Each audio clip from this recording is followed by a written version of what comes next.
shok sangye chiran soke shonanga chanchu paradani kyapsu shi dangi jinso gibe sonamgi drola penche sangye rapar shok sangye chiran soke shonanga chanchu paradani kyapsu shi dangi jinso gibe sonamgi drola penche sangye rapar shok. In the Buddha's Dharma and Sangha, until enlightened I seek refuge, through merit from giving and the rest, to aid all may I become Buddha. So we've joined together this afternoon to review the teachings that are offered by His Holiness Dalai Lama. We're doing this so we can increase our study and our practice and meditation, improve our minds, improve our understanding of the nature of reality.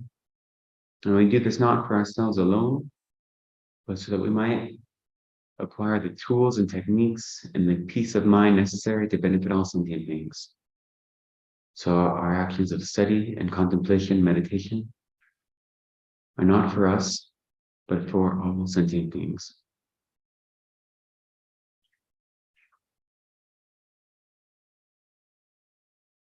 Okay. So today was the second day of teachings. And again, it was mostly oral transmission. There was a lot of teachings on why it's important to recognize emptiness, kind of mixed in. But before we get into that, I need to correct an error I made yesterday. I realized it yesterday evening, and it's been plaguing me since then. And it probably doesn't, none of you probably care. But as I mentioned, Dignaga and Dharmakirti were both followers of the Chittamatra philosophy. And so the Pramanavartika is mostly written from the point of view of the Chittamatra, the mind-only school of Buddhism. Except for this chapter, and this chapter is written from the point of view of the Sautrantika school. Yesterday I said the Swatantrika Madhyamaka school, because the names are so close, and my brain just kind of did some cartwheels. So I needed to correct that. We say there's 4 basic tenet systems that the Buddha taught. So all of these philosophical systems are taught by the Buddha to different students, depending on what level of spiritual attainment and preparedness their minds are at. And so when we talk about the 4 tenet systems, the reason it's important to know them is because the way they posit selflessness, both selflessness of persons and selflessness of phenomena, is different. And the way they posit the existence of an I, conventional existing I, is different. And so if we don't recognize those distinctions, then we can be reading a text from one author, thinking it means one thing, and it really means something else. So we can get very confused very easily. Teaching a class on tenets is a whole big class, but I will say really quickly, so there are 4 tenets we usually say, 4 main divisions. The first 2 are considered Hinayana tenets because they don't accept the idea of bodhicitta, or they don't have bodhicitta as one of their main factors. The first one's called Vaibhashika. Vaibhashika, the great exposition school. They're said to have 18 sub-schools, though I've read a commentary that detailed over 500 sub-schools. So, as you like. The important thing for them is they don't accept selflessness of phenomena at all. They say there's selflessness of persons, but no selflessness of phenomena. And in the same way, the second Hinayana school is the Sautrantika school. And similarly, they don't accept selflessness of phenomena, but they do accept selflessness of persons, both coarse and subtle. And the way both lower schools define that is they say the coarse selflessness of persons is the non-existence of a permanent, partless, independent person. So a permanent, partless, independent person, the non-existence of that is the coarse selflessness of persons. And the subtle selflessness of persons is the non-existence of a self-sufficient, substantially existent person. And so in this text, whenever it's talking about non-pramanavartika, talking about self-grasping, that's what it's referencing. The non-existence of a self-sufficient, substantially existent person. Okay. Now, as prasangikas, what we say is that is actually the coarse selflessness of persons, and the subtle selflessness of persons is the non-existent of an inherently existent person. So there's a slight difference there. And the subtle selflessness of phenomena is the non-existence of an inherently existent phenomena other than person. Okay. Tenets are a bigger project than I should probably take on now. So just know that I made a mistake yesterday, trying to correct it today. And when you're studying a text, it's important to realize, especially a text coming from an Indian author, what school they follow. In general, most of the Tibetan schools, the contemporary Tibetan masters are all going to be following a prasangika point of view. Some of the older Tibetan masters kind of move a little bit in between some of the systems. So when you're engaging in study, that's just an important thing to know. I'll leave it at that. If there's questions, we can go over that. I don't want to get myself into the weeds when I'm only 5 minutes in. What I thought I'd do before going into the topics that His Holiness mentioned today is to give some more overview of the text itself. So yesterday I talked about the role of Dignaga and Dharmakirti in creating, really being the bedrock of these texts that focus on logic, and why that logic is important in our study and our practice.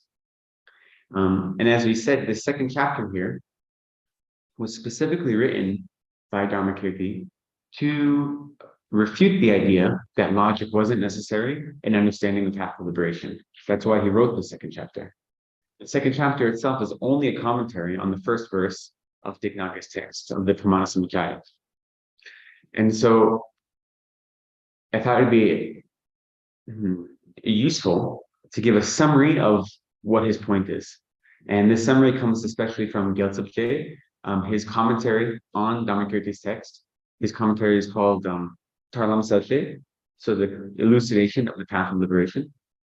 And he has a very nice short summary that summarizes the goal of these 270 some odd verses.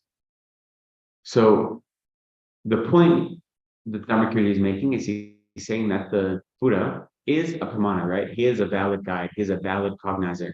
And that's why everything he says is faultless, all of the teachings. And therefore his teachings on past and future rebirths and so forth, all of the teachings that lead to liberation are faultless teachings. And the way he's proving that is through this first verse of the Pramana Samujjaya that he's commenting on. So again, that first verse written by Dignaga is, the one who is transformed into the supreme reliable guide, being motivated by altruism to benefit sentient beings, the teacher, Sugata, and protector. To you, I make prostrations. So in that verse, there are 5 key terms that he's commenting on. The first one is reliable guide. That's saying pramana. The Buddha is a pramana. That's the result. That I'm going to prove you are a reliable guide. The next 4 terms are the way he proves that. So the first one is the word altruism, being motivated by altruism. And this is, in general, meant to mean great compassion, but that includes bodhicitta. So great compassion and bodhicitta are what are meant by the term altruism in this verse. And then he says, the teacher. Here, by referencing him as the teacher, he's saying you are the one that teaches the nature of reality, the wisdom that understands emptiness. So altruism is referencing bodhicitta. Teacher, the term teacher, is referencing the understanding of emptiness. So as we said yesterday, we need these two, right? We need method, which is bodhicitta, and we need the wisdom realizing emptiness. And combined, they are what lead us out of samsara into the perfect liberation of Buddhahood. Then the last 2 terms are Sugata and protector. And these are referencing the 2 types of bodies of a Buddha. So we say that there's 2 types of Buddha bodies that are for the Buddha's own benefit, so-called, Randuniku, and bodies for the benefit of others, so Shenduniku. So the 2 bodies that are for Buddha's own benefit are known as the Dharmakaya, the 2 Dharmakaya. the two Dharma bodies. And those are the Swabhavakaya, so the essence body, and the Jnana Dharmakaya, which is the wisdom Dharma body. And so when he references the term Sugata, he's referencing these two bodies of Buddha. So the Swabhavakaya body it has two characteristics. One is the emptiness that exists in a Buddhist continuum, but the other one is the Buddhist cessation of the Buddhist truth of cessation, the truth of cessation of all afflicted minds and their imprints that exists within the continuum of a Buddha. That is the Buddha's Swabhavakaya. And the Buddha's omniscient mind is the Buddha's Jnana Dharmakaya, wisdom body. Okay? And so when he says the term Sugata in this verse, he's saying that you have the Dharmakaya, which are the two bodies that are the bodies for the benefit of oneself.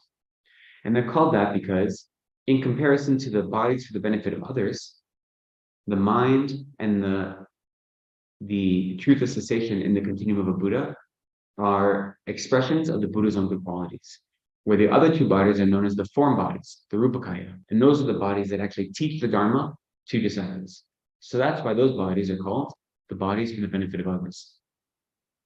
Those also have two, the Nirmanakaya, which is the kind of body that most sentient beings have the capacity to experience and see, and the Samogakaya, which is a type of form body that is able to be perceived by high-level bodhisattvas. And so he posits these four terms, right? So first we have the Buddha is a pramana. We prove that in two ways. You can prove it using forward proof or backward proof. Don't worry, it'll make sense. Just follow me for a second. So the forward proof, there are a whole series of syllogisms and proofs that I won't go into, and different teachers and lamas offer different ones. But the general idea is, if you look at those terms in order, first you have bodhicitta, then you have wisdom, then you have dharma body, and then you have form body, right? So we say that we can prove that you have bodhicitta that comes from great compassion because we see how regular compassion is able to expand and grow into great compassion. By proving you have great compassion, we can then use that as a means to determine that you have the wisdom realizing emptiness. And then realizing you have both great compassion and the wisdom realizing emptiness, we can use that to prove that you have the Dharmakaya of a body, of a Buddha, the wisdom body, right? And because of that, we can prove you have the form body of a Buddha. And therefore, going through those four, we're able to prove you to be a valid cognizer or a pramana. So that takes the four terms Dignaga mentioned and puts them in order. It says, in this sequence, we can prove you are a pramana. Then the other way is to go in the reverse direction.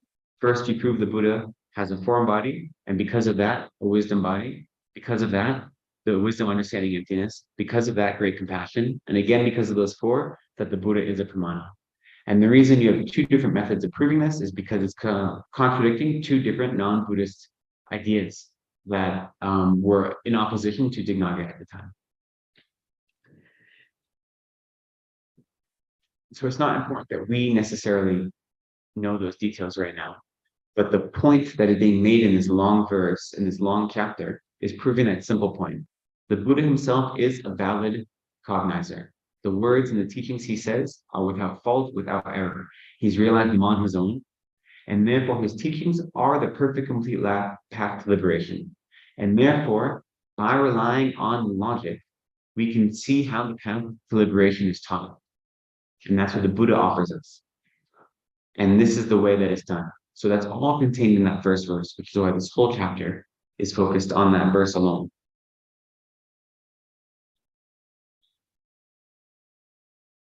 Okay, that's enough of complicated syllogisms. Now we're just going to talk about emptiness, because that's easy. That was a joke, by the way. You know, there's two texts that we cite, right? Most often, we mentioned them yesterday. This one has mentioned them repeatedly again today and gave quotes from them. The two most common texts you see referenced to understand the Prasangika view of emptiness are Nagarjuna's root text. So the root verses on the middle way, the Mula Madhyamaka Karika, And then the commentary on that by Chandrakirti, which is the Madhyamaka, so entering the middle way.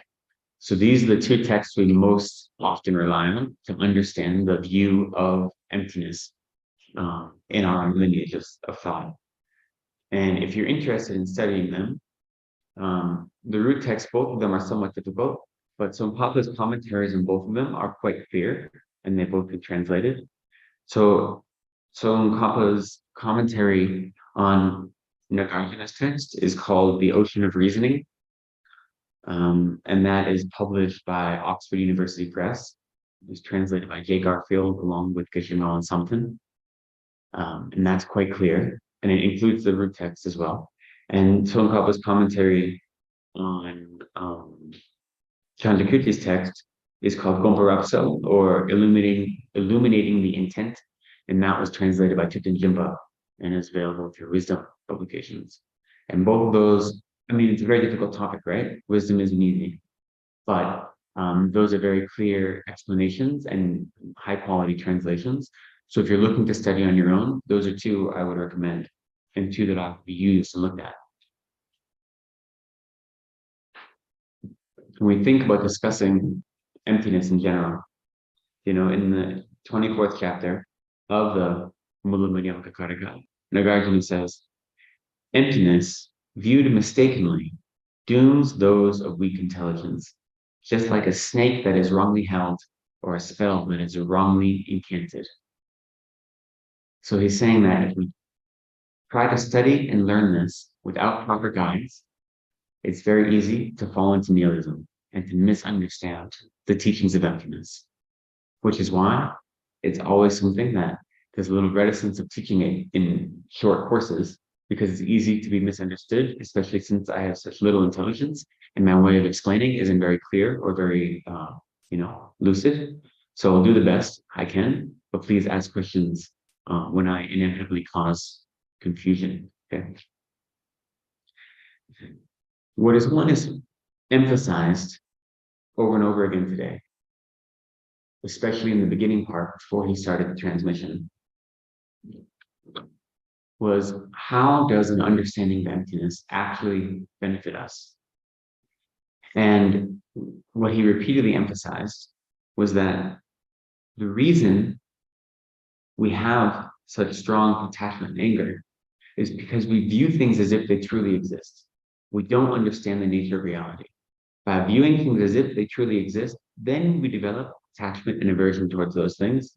We cling to those things. And as a result, all the other negative minds arise from that. So although we do generate compassion and patience and the other qualities to help overcome the negative minds, that understanding the nature of reality, we're able to cut samsara at its root. Because the ignorance that grasps at a self as if it were truly existent is the root of samsara. The self-grasping mind is the root of samsaric suffering. And so if we're able to dig up that root, then we can really be free from samsara much more quickly. And so His Holiness gave numerous examples of that, but that was the main core of his kind of advice that was going along with the verses that he gave us oral transmission of today. And because those verses were talking mostly about this idea of attachment, and if attachment is truly existent, then it must exist in some beautiful form, but we can prove that that's not the case because you don't need external forms to have attachment and so on. A lot of the verses were referencing things like this, which is why His Holiness was explaining the benefit and the utility of meditating on emptiness. Nagarjuna goes on to say, after that verse, saying that those weak-minded ones misunderstand emptiness, it's the same danger as hand in a snake realm. He goes on to say, with prayer and devotion and dedication, those who are interested need to study emptiness. So even though we know that it can be dangerous if we don't do it well, we should still be doing it. And he tries to motivate us to say this is still the most important topic we can study. We just do it knowing that it takes time to learn it and that it isn't easy. And this is, again, what I was mentioning yesterday. We know it isn't easy because we're still suffering. If it was easy, we'd all be Buddhas already. The Dharma itself isn't easy. There's this idea of Buddhism that everything is like blissed out and relaxation all the time. But when you're really trying to free yourself and all sentient beings from suffering, it's a lot of work. It's not bliss and happiness all the time. And as you do the work, then you realize new levels of joy and contentment and happiness. You find peace of mind. But those don't just come automatically. Those take effort. They take dedication. And those aren't the goal of Buddhism. The goal of Buddhism, as we understand it, is to free all sentient beings from suffering, not for me to experience happiness and contentment in this life. But the happiness and contentment I may experience is just a side effect. It's like a side benefit, It's not the goal. So that's why His Holiness repeatedly encourages us to engage in this type of practice. And so he mentioned a few verses. So we can go through some of the verses he mentioned, because he mentioned them as being especially useful when you're trying to meditate on emptiness. And a lot of his examples, he was saying we don't even have to have very deep understanding of emptiness to find benefit right away. Just a very simple understanding could benefit us right away. And so the most simple way to understand emptiness is that the way we perceive things is not the way they actually exist, right? And so a good comparison for that, or a good analogy in everyday life. So this, I should be clear, this isn't emptiness, this is the comparison that shows that relationship, okay?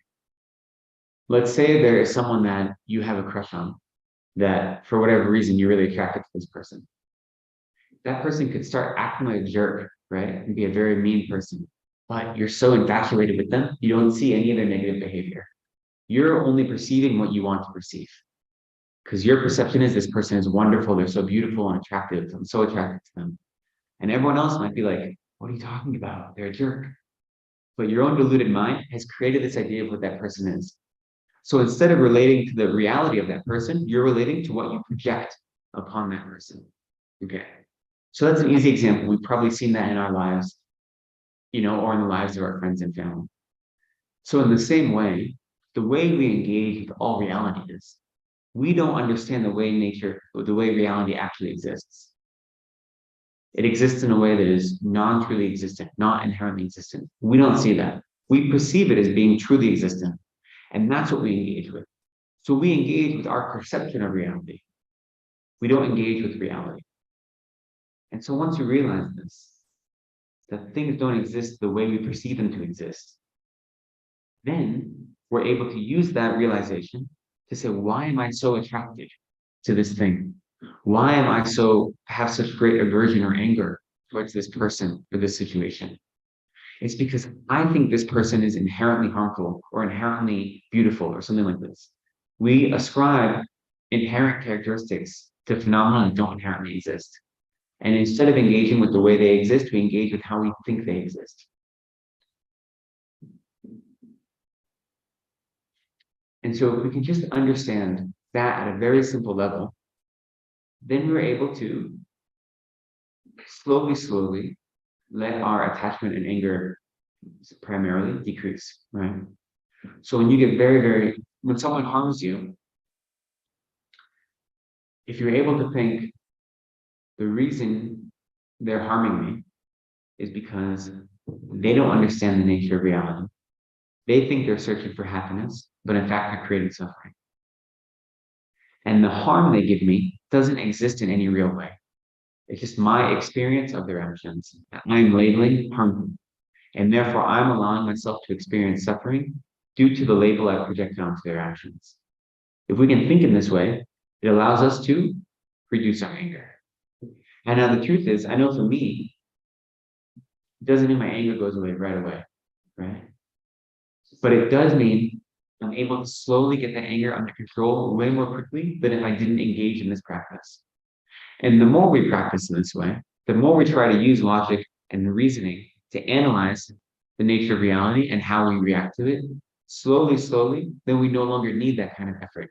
Then it does become second nature. We don't think of it. The more we see that all sentient beings are the exact same as us, all they want is to be happy.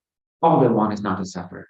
and yet they don't understand the nature of reality, so they run after suffering thinking it's happiness. All they're doing is harming themselves over and over again. As soon as we have an understanding of that, it's so much easier to develop compassion towards other beings, the wish for them to be free from suffering and all the causes of suffering.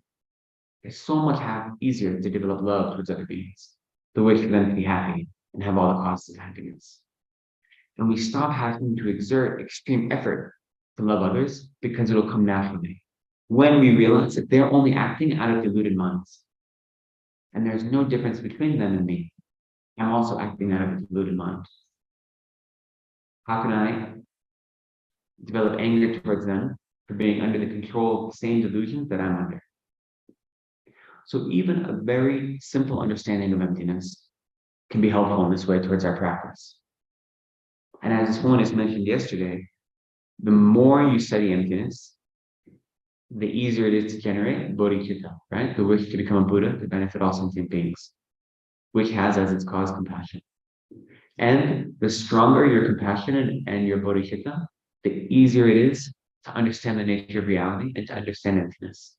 So these two work together, The more you can understand one through your study, your reflection, and your meditation, the deeper into your body you can realize one of those, the easier it is to generate the other, and so forth.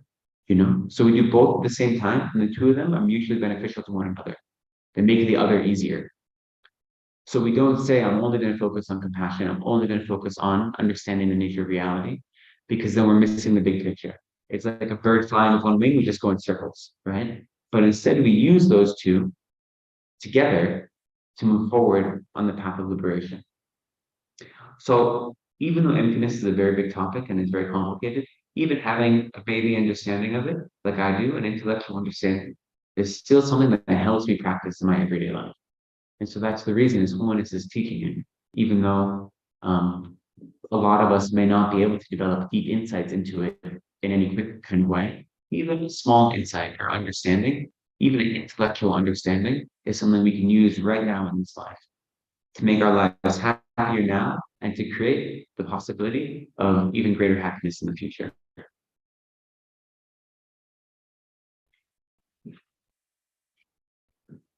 So this realization of the lack of intrinsic existence reduces all negative minds, right? That's why it's so powerful.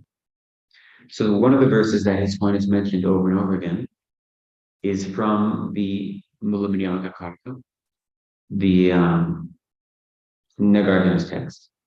And it is the first verse of the 22nd chapter. And that chapter is called The Examination of the Tathagata. And the verse goes, neither the aggregates nor different from the aggregates. The aggregates are not in him, and he is not in the aggregates. The Tathagata does not possess the aggregates. What is the Tathagata?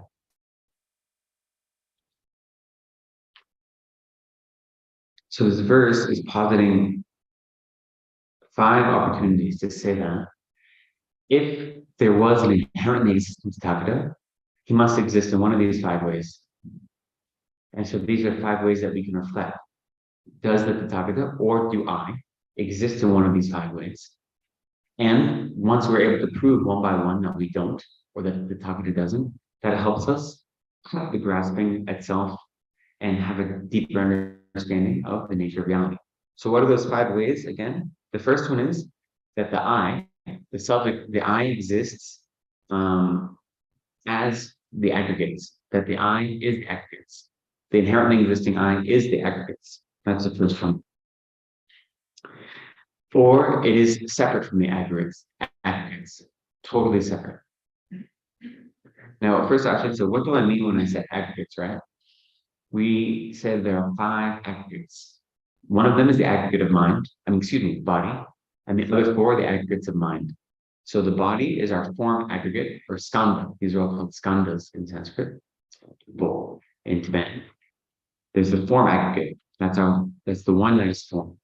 Then the 4 that are mind are feeling, perception, disposition, and consciousness.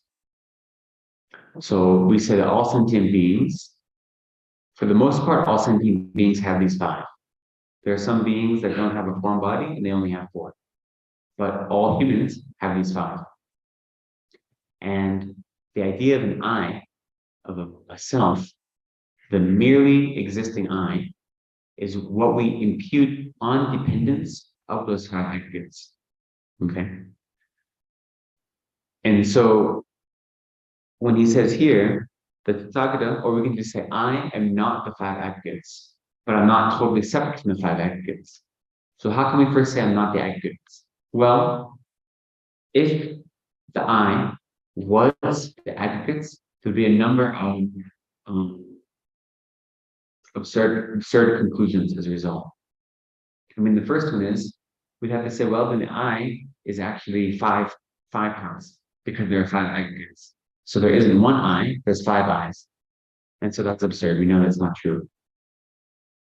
We also say that if the self is the aggregates, then the same way the aggregates are constantly being produced and ceasing at every moment, the self would have to be produced and cease to exist at every moment, over and over again.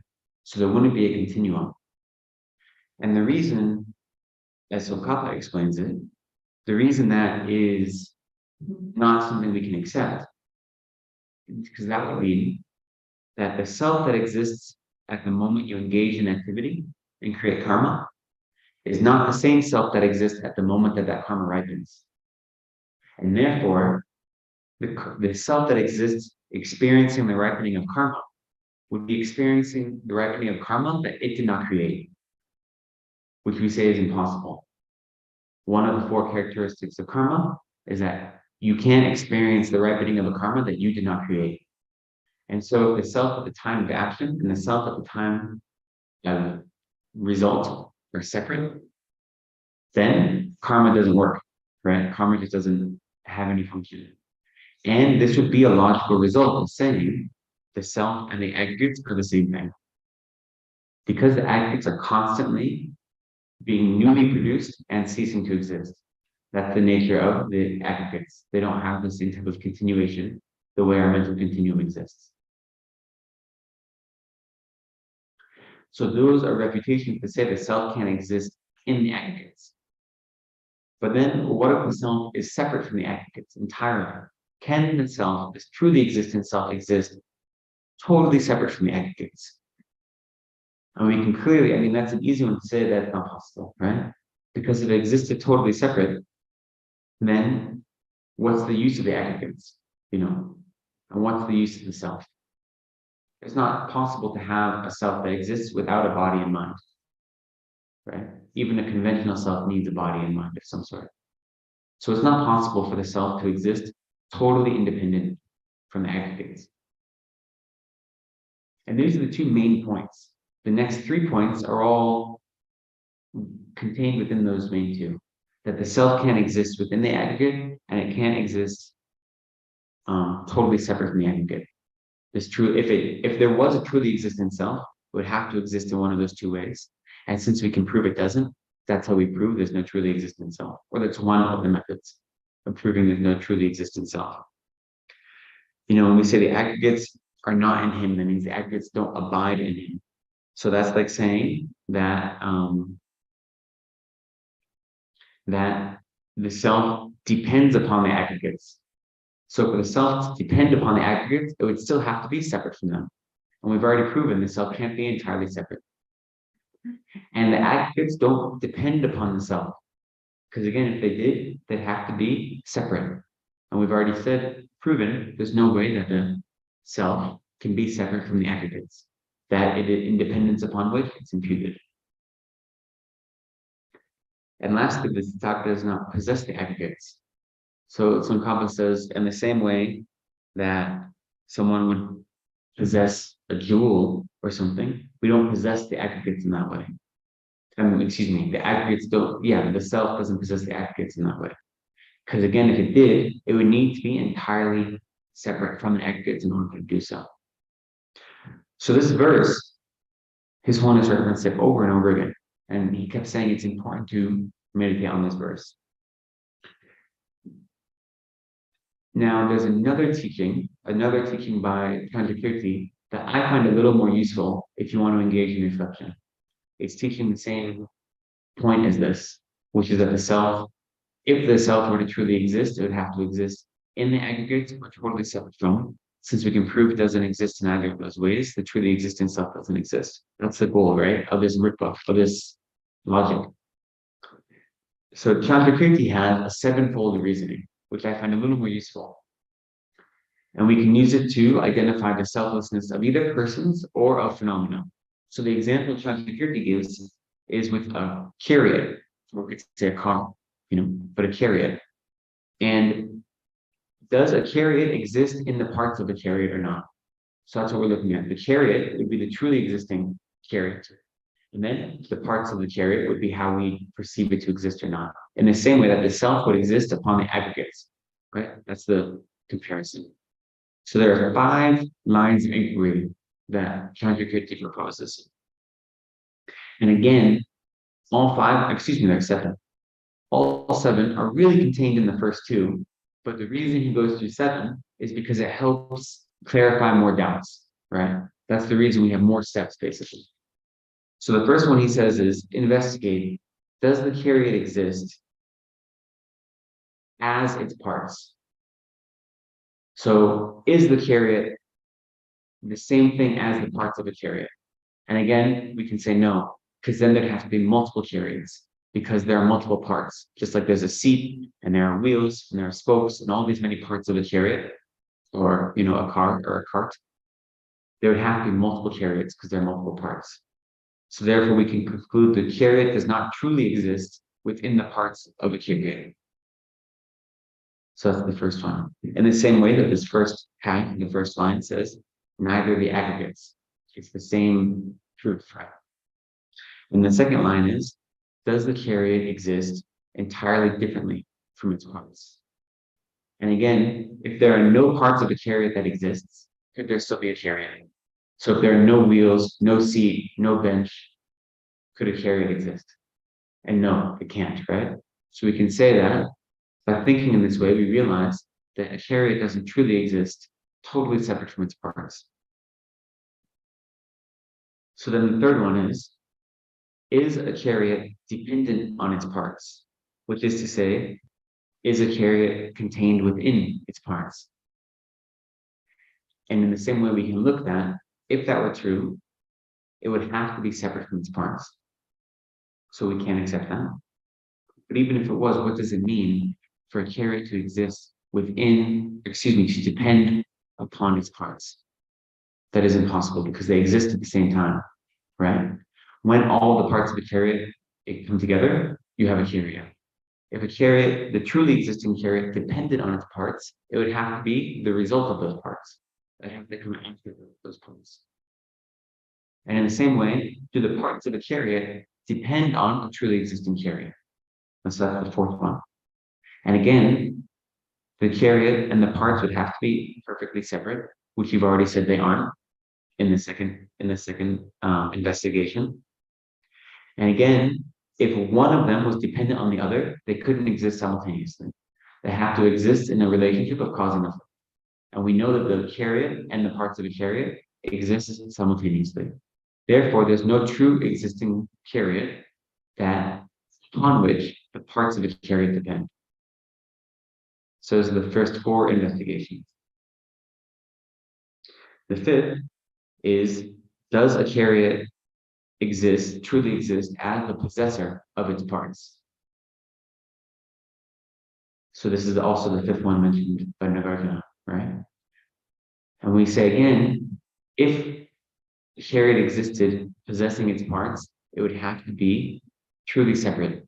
Otherwise, it couldn't possess them in any way. We've already said that is impossible, and you can contemplate why this is the case and develop more confidence in it.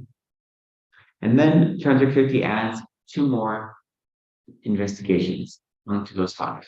So those 5 are the same ones we found in Nagarjuna's verse. And Chandrakirti adds 2 more. He says, does a chariot exist as the mere collection of its parts? And this is the real sneaky one. This is the one that's, I think, the hardest to falsify. Because that almost makes sense, right? That the concept of a chariot, or the concept of a self, exists as the mere collection of its parts. So the mere collection of the aggregates is the self. That's like a very sneaky thought, right? But we say if that was the case, then there would again be no distinction between chariot and parts. There'd be no distinction between self and aggregates that have to be of the same nature. And we've already said why they can't be of the same nature. We've already proven that. So it being a mere collection already violates our first line of inquiry.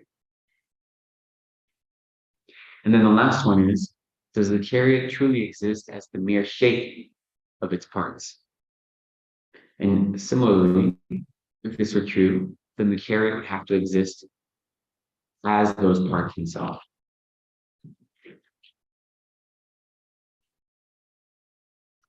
And if that were the case, then every individual part of the chariot would have to be a truly existing chariot.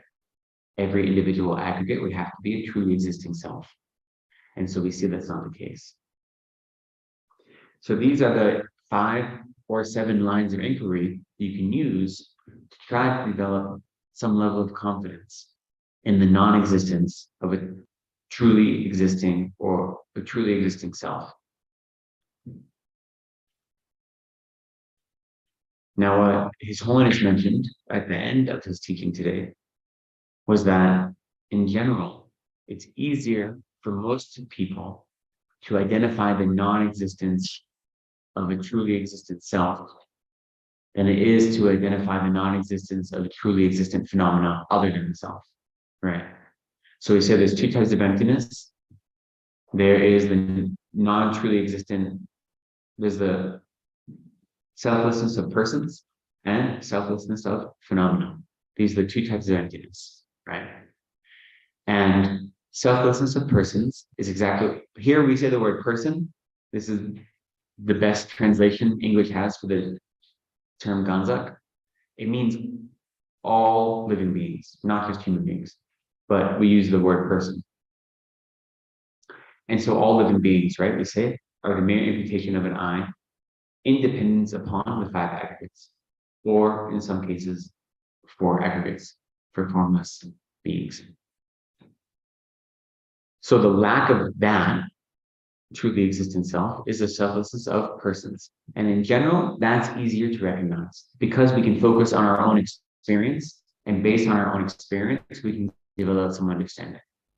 The selflessness of phenomena, or the lack of true existence of a self of phenomena, is the non-true existence of everything else that exists that isn't a person.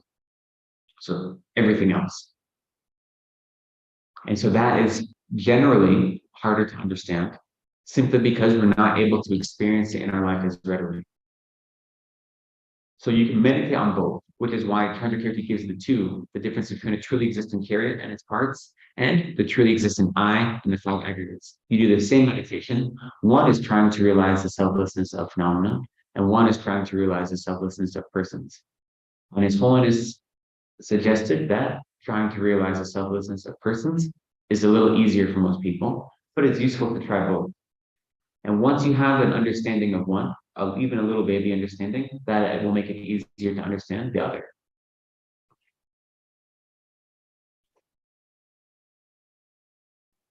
His Holiness also kept mentioning Dharmakirti's 4 fallacies.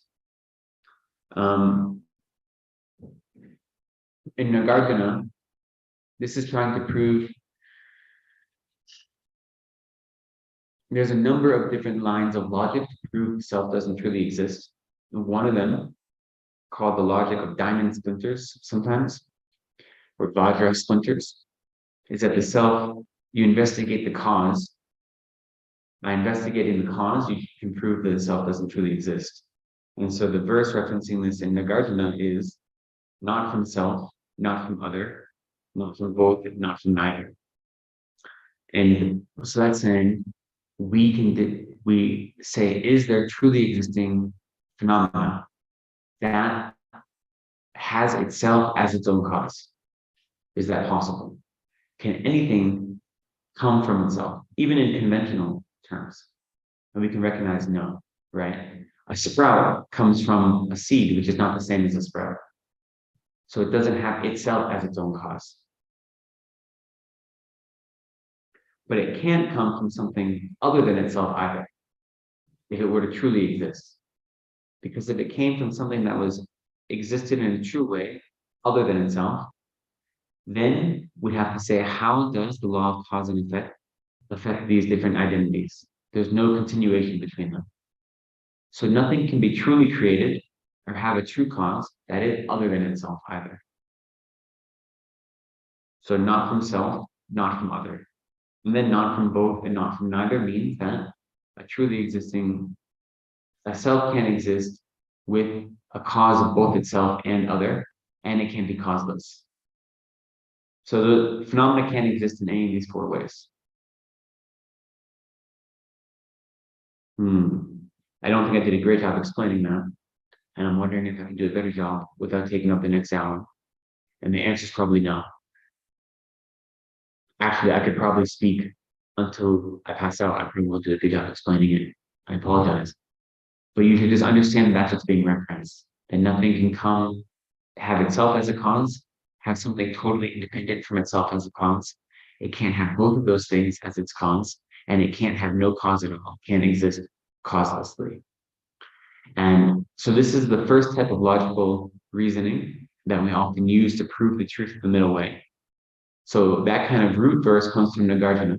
And in Dharmakirti's text, when we say the four fallacies that His Holiness kept referencing, he just points out the four illogical conclusions if either of those four were true. So if something did exist having itself as its own cause, this would be the illogical conclusion. So that's the first fallacy. And so he points those four out.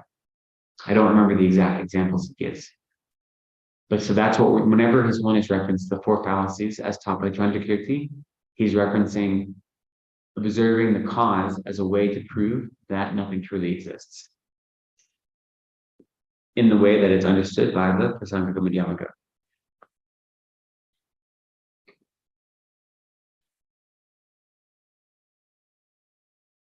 At one point, His Holiness said, he looked up and he said, "What's the point of studying all this?" He kept reiterating this. Why are we doing this? This is such a difficult topic. Isn't it even easier just to try to calm the mind? Isn't it easier to do a simple meditation on love and compassion? Why are we trying to do this? And it's because we all have a self-grasping mind. And that self-grasping mind causes us harm. And it harms others. And that's just the nature of things. It's how it is. We live in samsara. We have self-grasping minds. And if we don't understand that, how can we ever get rid of the self-grasping mind? So that's why we need to study this. We don't have to become great experts in it. We just have to understand it enough to fuel our practice. And that will help us combine the ideas of wisdom and compassion together. It will help us benefit other beings. That's why we study this, even when it's difficult.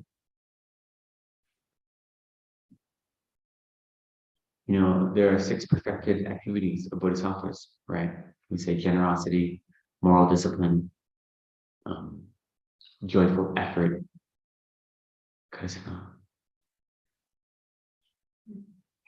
patience, that's the third one, sorry. Zopa, of course, Zopa. Generosity, moral discipline, patience, joyful effort, then concentration and wisdom. And joyful effort is an antidote to laziness. And there are generally said to be 3 types of laziness. And one type of laziness is what we kind of assume to be laziness, right? Just wanting to procrastinate and not do things. What we understand laziness to be. Second type of laziness is actually engaging in activities that are not related to Dharma. So all those things we do that are not Dharma activities are actually a type of laziness. And we need to develop mind to congregate them. The third type of laziness, and the one that I think about the most, is the mind that says, I'm not good enough to do this, therefore I won't even bother trying. The mind that says, that's a self-defeating mind. is the type of laziness. So if we say understanding emptiness is too complicated, I'm not going to bother doing it. I'll just do some other practice instead. That is understood to be a type of laziness, which is a negative mind. And we need to develop joyful effort as a way to combat that. One of the reasons I think about it a lot is because the fact that generating the joyful effort to combat that is the activity of a bodhisattva. It tells me that my self-doubts, all of my concerns, my hesitancy is not uncommon to me. These are experiences that all sentient beings have had, and they continue to have. Because otherwise, there wouldn't be taught a direct antidote to this kind of mind. So I'm not alone in my experience in this way. And by understanding that I'm not alone in this way, it gives me more courage and strength to work on my own mind in my practice. When I realize that it's not just me, you know? So I think about that a lot, that even though this is difficult, the mind that says it's too difficult for me to do it, I should just do easier practices, is something that needs to be overcome through joyful effort.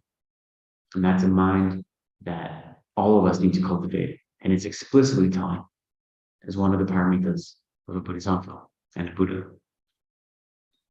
Because even a small understanding of the nature of reality can have a dramatic effect in reducing our clinging to this life.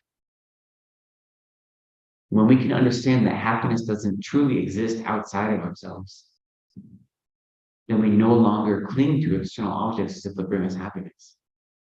And as soon as we stop searching for happiness outside of ourselves, as something truly exists and external to ourselves, then we stop generating harm towards others, we stop generating attachment towards others, and we stop creating our own suffering of sadness when we don't get the things we want. You know? If happiness existed outside of ourselves, then we could just find that thing and keep taking it over and over again, and we'd be blissful forever. And that's not the way it works, right? Think of anything that makes you happy. Lama Yeshe's favorite example is chocolate cake. Chocolate cake is happiness, isn't it? Maybe one piece is. But if it was real happiness, the more chocolate cake you ate, the happier you'd be. And we know that's not true, right? Maybe 2, maybe 3. But after that, it quickly becomes suffering. Okay? It's not happiness. And that's a really silly example, but it shows that if we think there's happiness in that chocolate cake, truly existing happiness in this thing that I can take, we can easily prove that's not the case. Because if happiness truly existed, it couldn't transform into suffering. Right? It's not possible. The happiness comes from our minds, in the same way that suffering comes from our minds. And by understanding the nature of reality even a little bit, we're able to develop a stronger compassion towards others and develop less suffering for ourselves because we have less minds that cling.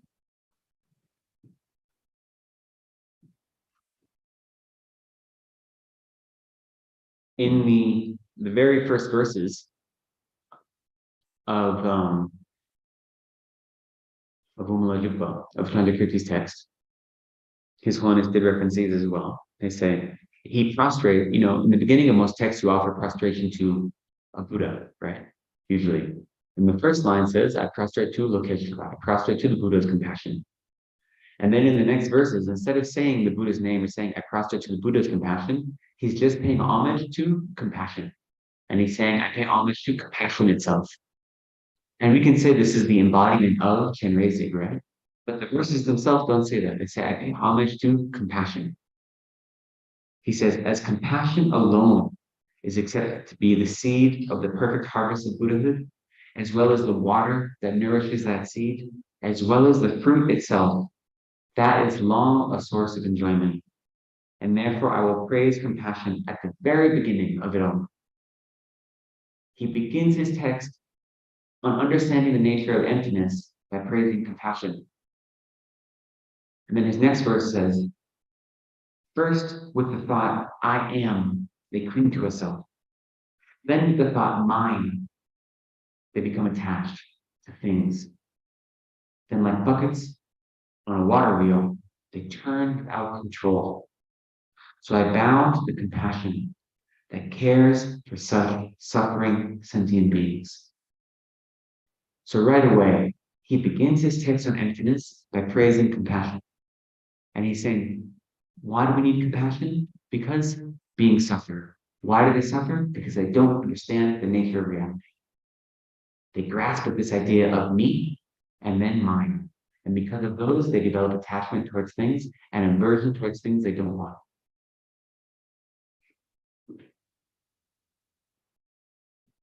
So Kampa goes on to explain the 6 reasons why sentient suffering beings are like water wheels. But I'll save you from those.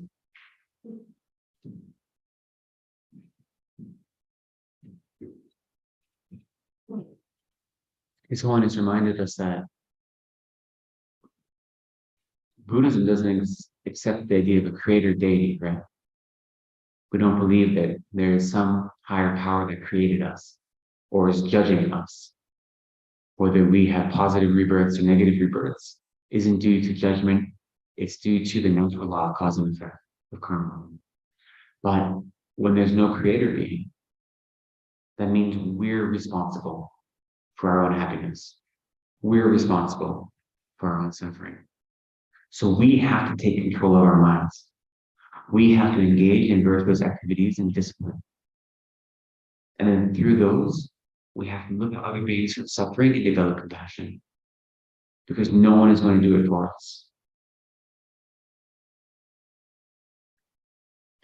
You know, for a long time, Buddhism has been growing. Interest in Buddhism has been growing in the West, especially, but also now more in Eastern countries as well. But at least I can speak to one of the reasons I think it's growing so quickly to Westerners is because this idea of this independence is incredibly powerful for them. At least it was for me. The idea that I have control over my own suffering and happiness. I don't have to expect someone else to give it to me. I can take control of it. That was really empowering for me. You know, it gave me a lot of motivation to say that I have the capacity to engage in these practices. I don't have to depend on anyone else. And therefore, this is something I can actually accomplish. You know, if you needed to depend on someone else to accomplish something, there's no guarantee it's ever going to come, right? If anyone's ever in university or at their job had to work on a group project, you should be well aware that when you have to depend on someone else to get something done, it almost never gets done. So if I don't need to depend on anyone outside of myself, that means I can actually find happiness. You know, all of these kind of anger and unhappy feelings that I had, especially as a youth, I don't need to experience those because I'm creating them. No one else has to take them away. I can do it. So for me, that was an incredibly powerful teaching. And I think it's one of the things that has really caused Buddhism to be so attractive to many, because it gives you the power. You don't have to rely on anyone else. Of course, we say it's important to rely on a guru, a teacher, to guide us on the path. In the same way we rely on the Buddha. The Buddha isn't taking away our suffering. The Buddha isn't granting us realizations because he can't. If he could, we wouldn't be suffering. All he can do is show us the path that we can use, that we can follow to free ourselves from suffering.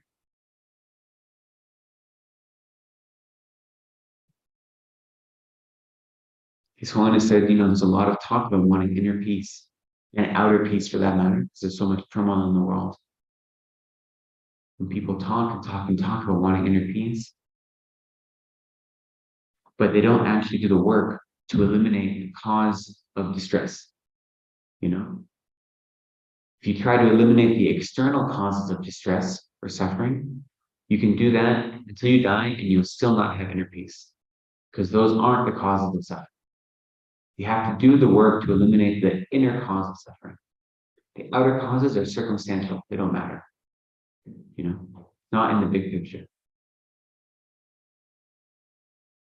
Shantideva says, and most mind training texts also say that until you defeat the true enemy of the self-grasping mind, until you actually defeat that enemy, external enemies will be infinite. You can never defeat all of your external enemies. As long as the real enemy, the self-grasping mind, is still running out of control, and you're not doing any effort to get rid of it, or to defeat it, to overcome it.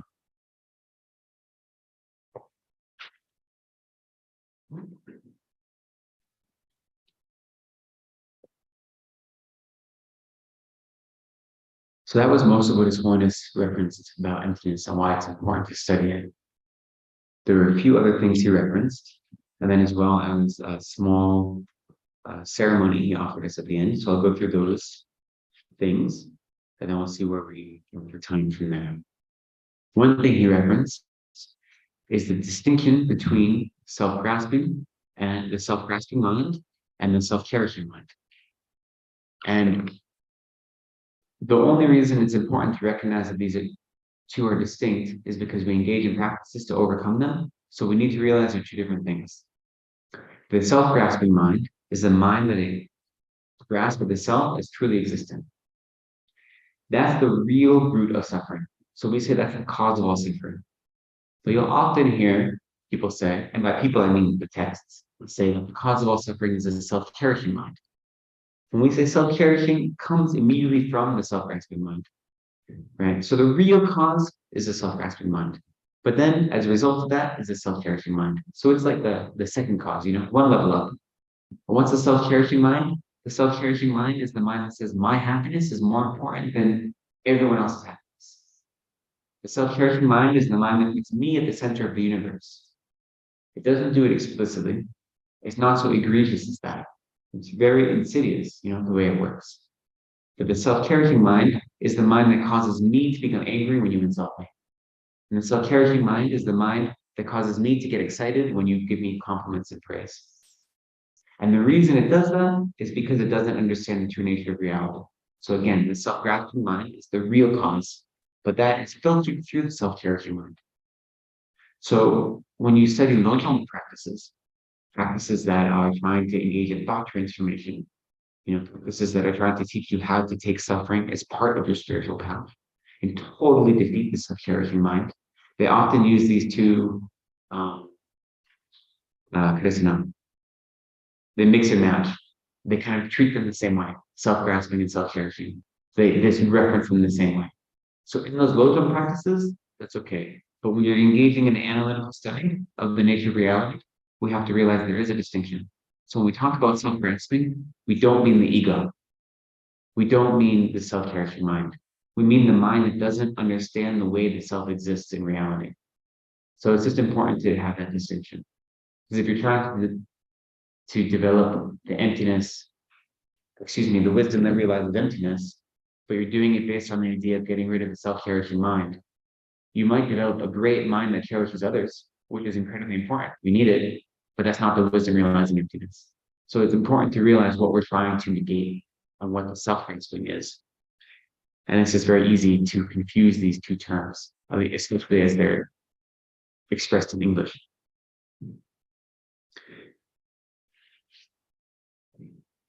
The other thing that His Holiness was mentioning is that the reason it's so important to get rid of self-grasping, and this is a reference to some of the later verses, I think around 258, 259, is that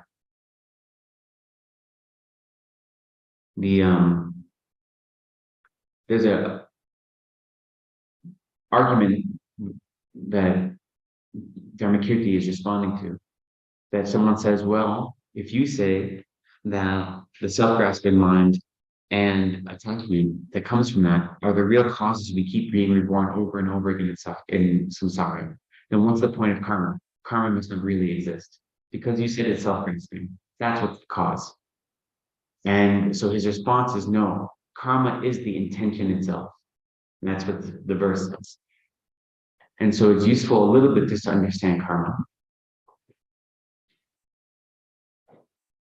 We use the word karma very loosely, and they do this in the teachings as well. It's not just like a Westerner thing. We say we've accumulated negative karma, positive karma, or negative karma, or ripening. We're trying to purify karma. The truth is, the way we actually understand karma is a type of mind. So all of our minds, our primary minds, have a number of mental factors that are constantly being produced at the same time. And one of those is the mental factor of volition. And that mental factor of volition is karma. So every mind we have, whether it's a positive mind, a negative mind, a neutral mind, has a karma associated with it. And it could be positive or negative or neutral. So the karma is really just that moment of mind. And then, because of that moment of mind, we create an imprint, right?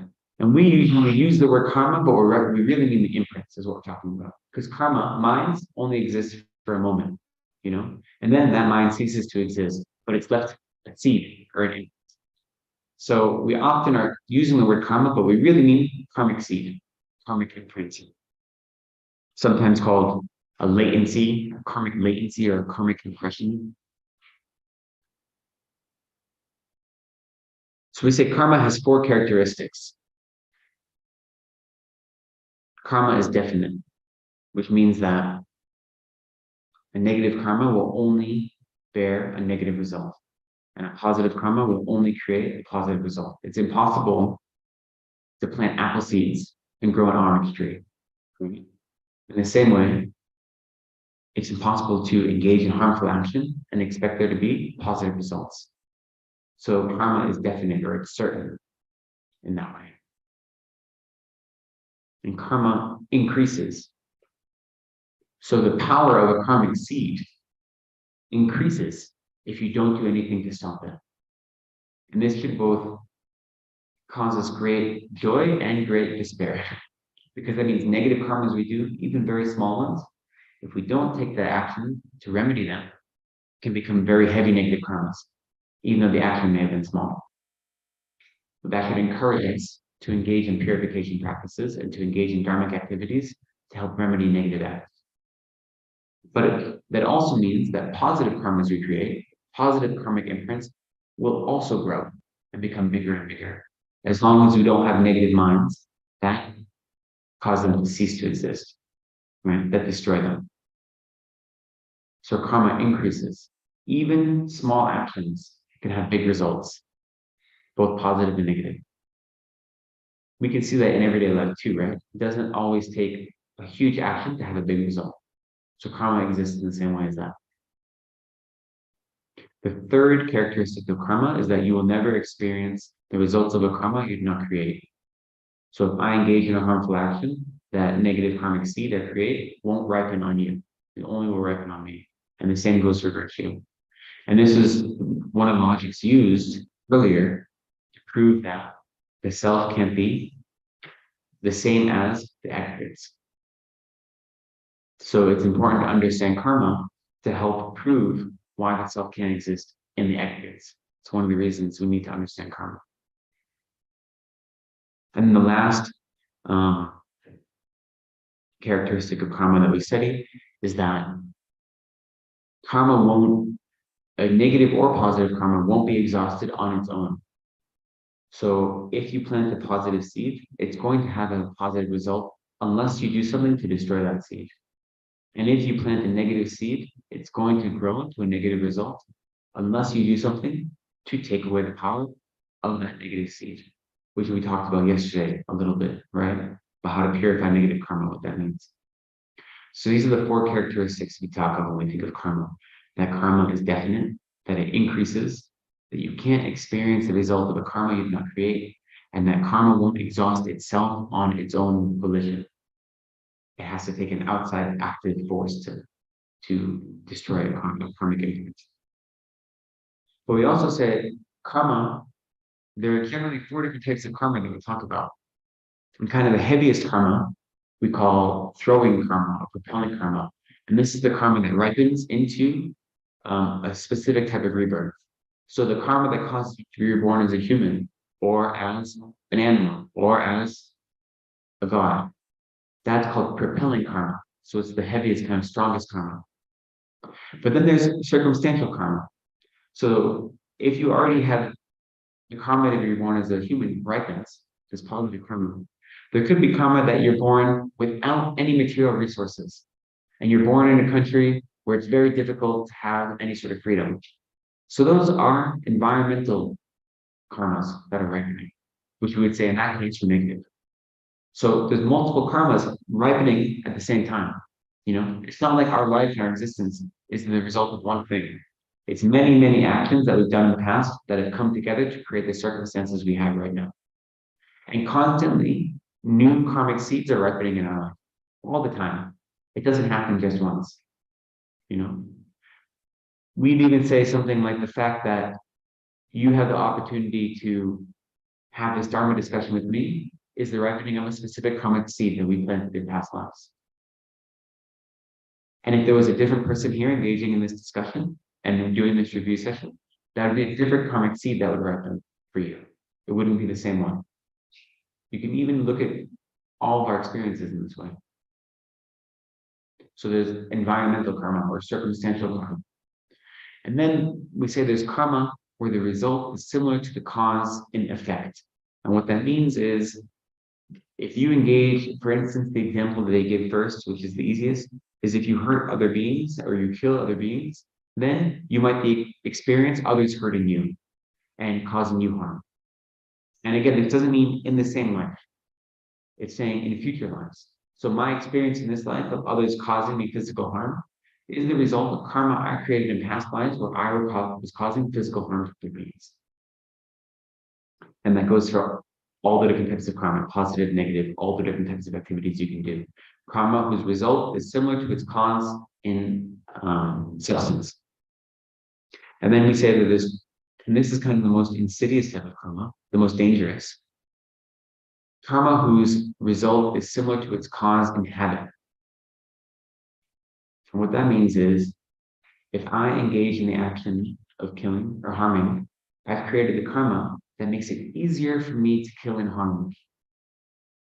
So for those people who find no problems, it becomes very easy to engage in those actions. That's the result of a karma that's similar to its cause and habit. And the reason it's so dangerous is because it just creates more and more negative karma, right? If harming other beings comes very easily to you, then you create more and more negative karma. You've created like a negative feedback loop that's very, very hard to break out of. But the same goes for virtuous karma. The more we engage in virtuous activities, the more virtuous karmic seeds we plant, the easier it is to engage in virtue in the future. So it's so important that we engage in virtue now, because that makes it infinitely easier in the future to practice virtue, to practice compassion, to engage in a meditation practice. You might have noticed that you've engaged in some Buddhist communities, or you have some friends, you've talked about meditating. Some people, they go to a meditation center and maybe it's their first time and they just like, it's really easy, right? For some reason it clicks, it's not difficult. And others, we struggle so much to even find like a simple moment of a calm mind. And we usually say that's due to karmic imprints from our past lives. So we may have engaged in a lot of meditation practice in the past life. And as a result in this life, it takes less effort to achieve the same result because we've already done some of the work. Some people really have a really quick ability to understand new topics, whether they be emptiness or even worldly topics. And we say it's because they've developed a lot of understanding in past lives. And then because of that, their understanding is just right below the surface. They just need the right conditions and it's easier for them. And the reason that is a useful thing to think about is because if you look at your peers and you say, why is it so easy for them and so difficult for me? That can be a reason to become despondent, right? Or to lose, either to lose faith or to lose motivation. And we say, no, the reason is because in the past, they've engaged in this already. I wouldn't go to a marathon and get mad that someone who's been training a marathon will like beat me when I've never run a marathon before. Because they've been training in this, right? And so just because they didn't train it in this life, they've still been doing this training in the past, we can say, for having an understanding of emptiness or having an ability to meditate quite easily. So there's no reason for me to compare myself to others. What I need to do is look at my situation and say, how does my mind work right now? What do I need to work on really hard? Maybe for me, it's easier to meditate than realize emptiness. So I put more work into studying the texts and developing conviction in the nature of reality. Maybe I have an intellect that works really easily in that way, but it's hard for me to generate compassion towards others. So then I have to put more effort into generating compassion. So I can think about my karmic imprints as saying, there are some things I'm naturally good at. Those are results of karmic imprints. There are other things I may have more obstacles, more difficulties in achieving. And therefore, I know what I need to work on so I can have a balanced path, because we know we need both of these. We need both wisdom and compassion, wisdom and bodhicitta. And that will bring us to the last thing His Holiness offered us today, which was a little ritual, I suppose, or practice. I don't know if you caught it, but His Holiness clearly said that if you consider me your guru, I consider you my students. You have a samaya with me. You have a commitment to me. So therefore, I do this practice every day, and now you have to do this practice every day as well. So congratulations, if you didn't realize that. Luckily, it's a wonderful practice. The point of the practice is to become Buddhist. So it's a joy to do every day. His Holiness said, I'm a monk, and I've received many, many, many tantric initiations to all this tantric meditation, and yet the root of my practice is this: meditating on compassion, bodhicitta, and meditating on wisdom. This is the root of my practice, and I do it every day. So for that reason, we should have a joy that we get to engage in a practice that not only was given to us by our guru, but we know that our guru performs the exact same thing every day. That's a joyful reason that we can also engage in it. And so this is the practice of the all-encompassing yoga mind, or the all-perfect yoga mind. And I noticed His Holiness start giving this at the end of teachings really during COVID. So when I first started noticing it, he may have been doing it beforehand, but I didn't see it beforehand quite often. And this practice, as far as I can tell, it comes from highest yoga tantra, actually. And if you receive a highest yoga tantra initiation as part of that process, before you're invited to enter the mandala of the deity, you engage in meditation on the all yoga mind. And it's the same visualization that is mentioned here, and the same mantra. At least I've experienced that in highest yoga tantra initiations. So it seems that His Holiness, either there's a separate source for it, or he's taking it from that source and created its own kind of standalone practice. If there is a separate source, I haven't been able to find it. So I'll go through the practice as he explained it, as well as I've heard him explain it in other places, so I might add a little bit more to it, including the meaning of the mantras and some visualizations that you do. I will say that the FPMT has published this practice just this last year, I think, and you can download it for free. You have to go to the FPMT shop to do so, which is a shop.fpmt.org. And all their PDF downloads are free. So if you go there and just search, I think, Yoga Mind, you'd probably find it. And what it is actually a transcription of a teaching His Holiness gave in 2021 that was then translated into English. As opposed to using the English translation that was live translation, they took His Holiness's actual, what he said, and did a slow, careful translation of it. And the FPMT published that. And it includes a lot of these verses that His Holiness is mentioning today from Nagarjuna and Dharmakirti. I think maybe some verses from HHDL as well, I'm not sure. But so you can find this whole thing in a written form available to download for free, directly from the mouth of His Holiness, as made available by the FPMT. So the name of the practice, the all-perfect or the all-encompassing yoga mind. So here the word yoga is referencing joining, right? The word yoga comes from the Sanskrit word yuk, which means to join two things together. And so here, what are we joining together are the two types of bodhicitta. The conventional bodhicitta, which is the wish to become Buddhist for the benefit of all sentient beings, and ultimate bodhicitta, which is the direct realization of emptiness in the mind of a bodhisattva. So in this regard, we call the realization of emptiness a type of bodhicitta, ultimate bodhicitta. So we're conjoining ultimate bodhicitta and conventional bodhicitta. That's why this is a yoga, combining these two types of bodhicitta. So the mind that combines them is the all-encompassing yoga mind. And it's all-encompassing because it considers all sentient beings.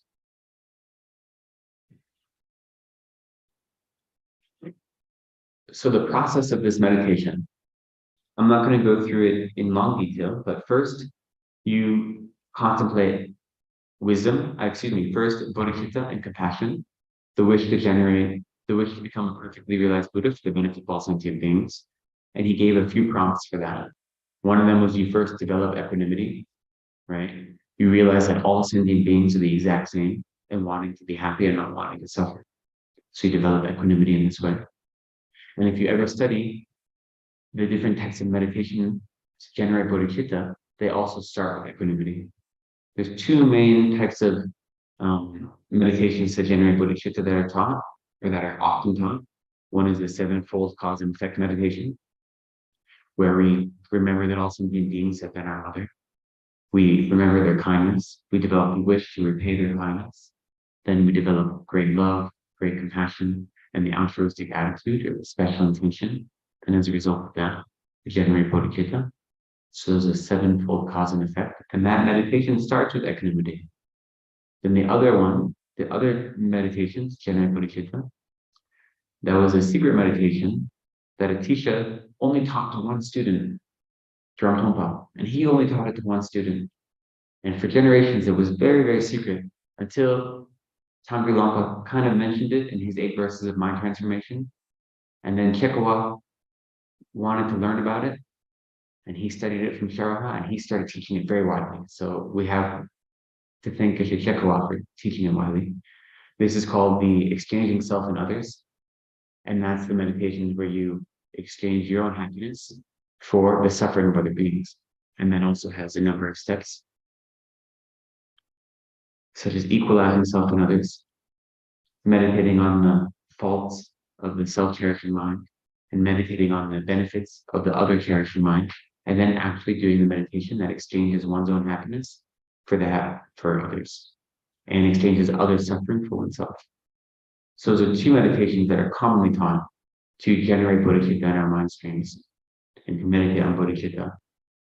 The exchanging self and others technique and the technique of sevenfold cause and effect. But both of those start with equanimity. The realization that all sentient beings are the exact same and wanting to have happiness and not suffer. This is often done by picturing or visualizing someone you consider an enemy, someone you consider a friend, someone towards whom you're neutral. And you think of that person towards whom you have the label enemy and realize the label of enemy given to this person is only due to circumstances. Because in the past, this person has been kind to me, whether in this life or in past lives. And in the future, this person could be kind to me again. So the fact that I label them an enemy is just due to the current circumstances. There's no truth to that label. There's no inherently existing enemy in this way. And in the same way, the person I label a friend, in the past, they could have harmed me. And they'll harm me in the future. So me labeling them as a friend is just due to the current circumstances. And the person who I label a stranger, who I don't have any particular attachment or anger toward, again, in the past, they could have helped me or hurt me. In the future, they may help me or hurt me. This label of stranger is only due to the circumstances. So that means these labels of stranger and friend and enemy have no substance. They don't mean anything. And in truth, all three of these beings are the exact same. Just like me, they want to be happy. And just like me, they want to suffer. Excuse me, they don't want to suffer. They are suffering. They don't want to suffer. And so regardless of these labels, there's no distinction. So that's what we mean by developing equanimity. So you can do meditations like that, nice and slowly, not in a rush, like I just presented it. And that can help develop equanimity, realizing that all beings are equal in this way. And then thinking of that, this one is said we can logically see that happiness depends on other beings. You know, we say our happiness comes from ourselves, and that's true. In the end, our happiness does, we have to create it ourselves. But we know that in our lives, for instance, when we were children, our parents took care of us. They gave us food, shelter, you know, they went out of their way to make sure we were happy. So our happiness depended on that great kindness of our parents. And even in our adult lives, we can see that we do depend on others for happiness. And in the same way, we owe them happiness because they create happiness for us. So we develop this wish to repay the happiness of all, to repay the kindness of all sentient beings. And so this one has mentioned a few other techniques. These are the main two. thinking about how kindness does depend on others, therefore we should repay their kindness. Happiness depends on others, therefore we should repay their kindness. And we think of we develop equanimity towards all beings. These are the two primary ones he mentioned, but he mentioned others as well, all to generate a mind of bodhicitta. He said, if you have received initiation of Chenrezig, you can visualize yourself as Chenrezig as part of this practice. But if not, that's okay. You maintain your recognition of yourself in your normal body. But at your heart, whether you visualize yourself as Chenrezig or not, at your heart, you visualize this mind of bodhicitta, of conventional bodhicitta, in the shape of a moon disk, so a white circular disk lying flat at our heart center. So a white circular disk, it's like this, right here. And that white moon disk is the conventional bodhicitta. And then he offered a number of different reflections to help meditate upon the emptiness of true existence and to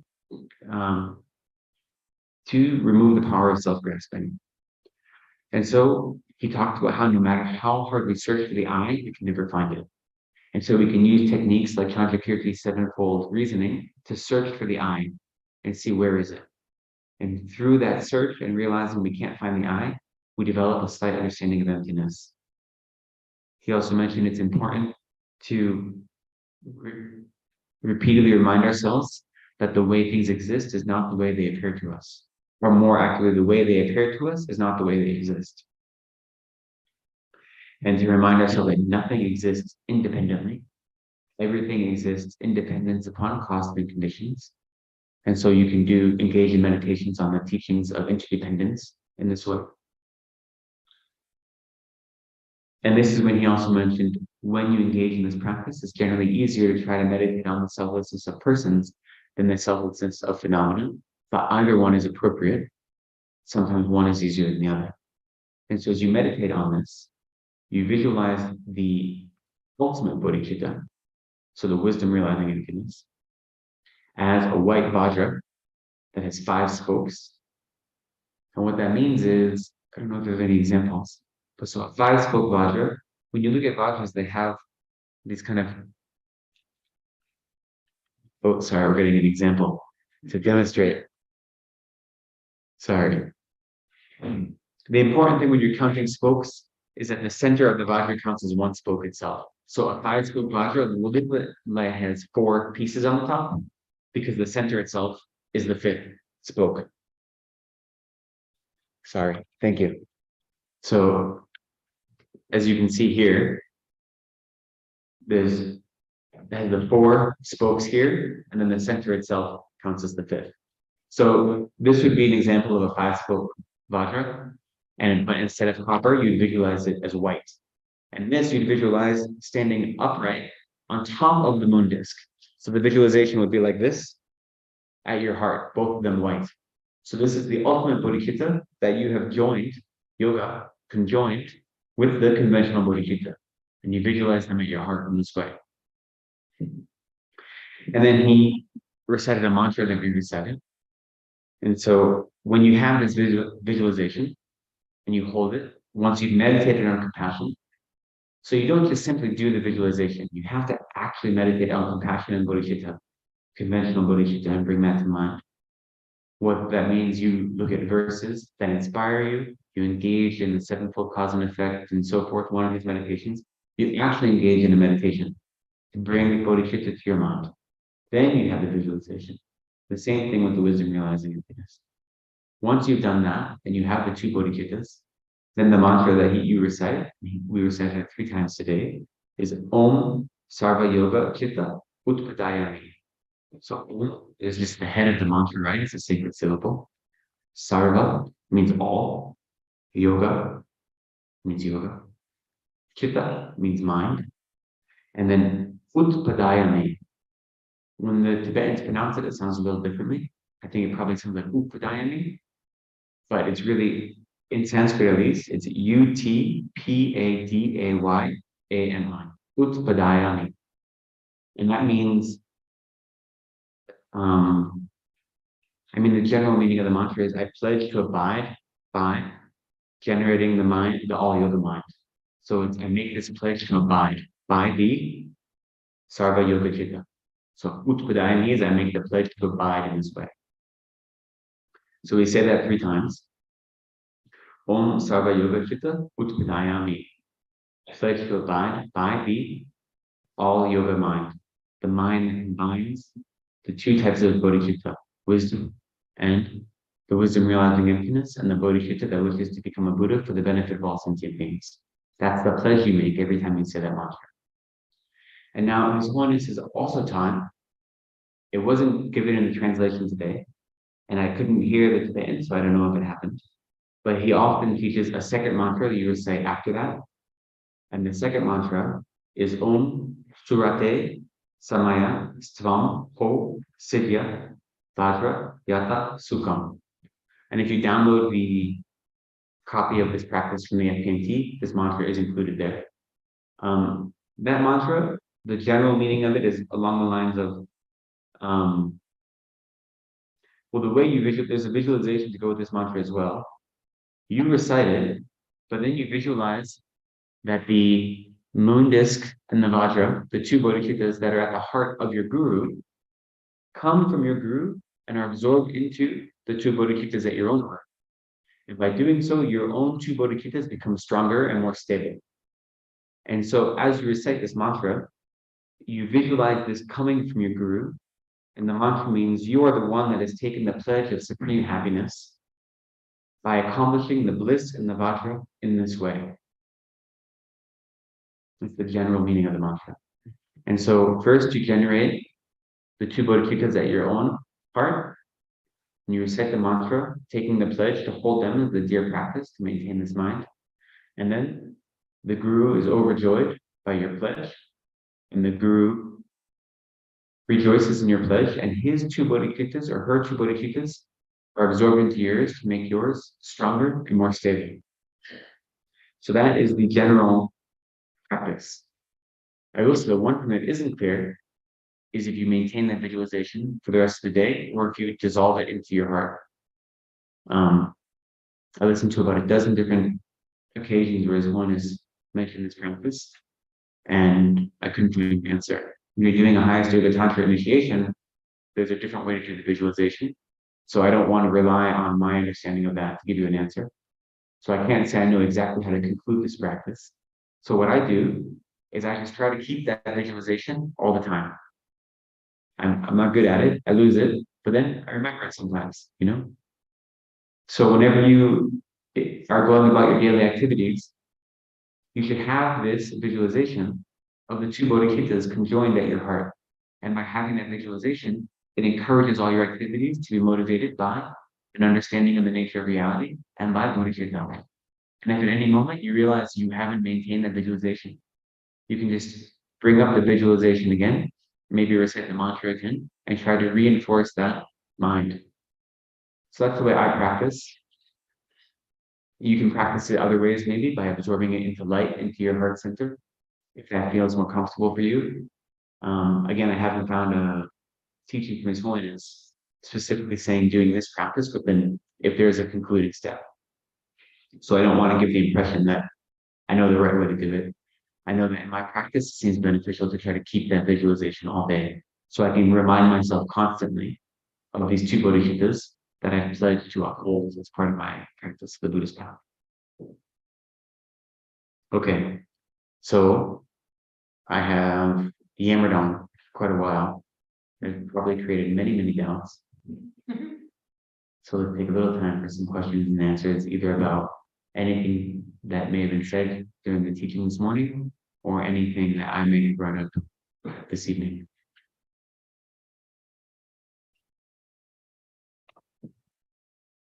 This is directly related to the teaching, but towards the end, His Holiness mentioned that the doctor was saying he'd be alive in 15 to 20 years. And then he said something about returning to Tibet. There would be a time before we pass. Yeah. But I kind of missed it. Yeah, what he said was, so the question is about the kind of concluding remarks His Holiness said, which were really powerful and some of the strongest remarks I've heard him say in this regard. So he said, or what I heard was, he mentioned first that there was no reason for the people. Well, first, he mentioned that due to COVID, there's been even greater suffering than usual in Tibet, and they've been having many problems as a result of that and haven't gone away yet. So there's still a lot of even more suffering than before happening to the Tibetan people right now. But he said there's no reason to despair, because the Chinese government isn't able to stop the spread and the growth of the teachings of Tibet and of the Buddhist religious spirit and idea. And he said proof of that is even that currently in China, the teachings of the Buddha are actually spreading. And there are more groups in mainland China as well as Taiwan who are trying to practice Buddhism, or newly practicing Buddhism. So that's a cause to see that an external government force can't get rid of the heart of this practice, no matter how hard they try and no matter how much external harm they cause. And then he said that he is confident, firstly, that the problems between the Tibetan people and the government of China will cease to be, and that one day Tibet will have some sort of independence. And he also knows that since he will live, he's been told he'll live another 15, 20 years, that he'll be alive, that they can practice this practice of the all yoga perfect mind together, all the people in Tibet and him. And so him saying, I'll be able to practice this again with you, don't despair. Very powerful statement. I've never heard him say that. Not recently. So that's what he was mentioning. That and that, even though he's 87, he's going to live another at least 15 years or 20, depending on our karma. So we have to practice to make sure we create the right conditions for him to continue teaching. Yeah. Any other questions? Yeah. Yesterday, when you were just giving a bit of background on the text, you spoke about, I believe it was Dharmakirti having other texts, and one of the branch texts you mentioned was, I think you said the title was something like "Proof of Other Minds," something like this, or "Leadership of Other Minds." I was just wondering, is that text on, is that if it's on what the title suggests, is it like talking about other minds in valid cognition, or is it talking about proof of other minds in a mind other than my own mind, for example? Because then I think about the Chittamatra point of view that they speak from, and I don't know, I just was curious about that. Yeah, so the question is, yesterday when I mentioned that Dharmakirti famously composed 7 texts on logic, one of the branch texts is called Samantara Siddhi. So proof of other minds or proof of other mental continuums. And so the question is, when they say other mental continuums, does that mean other types of cognizers, or does it mean other minds other than my own minds, and such as the minds of another being? And whether that relates to the Chittamatra philosophy that Dharmakirti followed. And unfortunately, I can't give you a great answer because I haven't studied that text. And for the most part, the 3 main texts that you study are the 3 body texts, and those are all supplementary. And when you have a good understanding of the first 3, then those ones are very helpful. When you have a very baby understanding like myself, that's just like a little bit too much, So the first 3 are the ones that are most commonly studied because they contain the whole path, right? That's the reason the first 3 are called body texts. They contain all the 8 difficult points of logic that are important. And then that we mentioned yesterday, the different kinds of cognizers, true and false and so forth, and proof statements and refutations. And the branch texts only contain partial parts of that, and they're used as supplements. But my impression from the title is that it's other mental continuums. So it's not other minds. So it's probably, I'm not going to make guesses, but the title itself is often translated into English. Sometimes other minds, sometimes it's translated as other continuums, mental continuums. So you can take from that what you will. Yeah. This one online.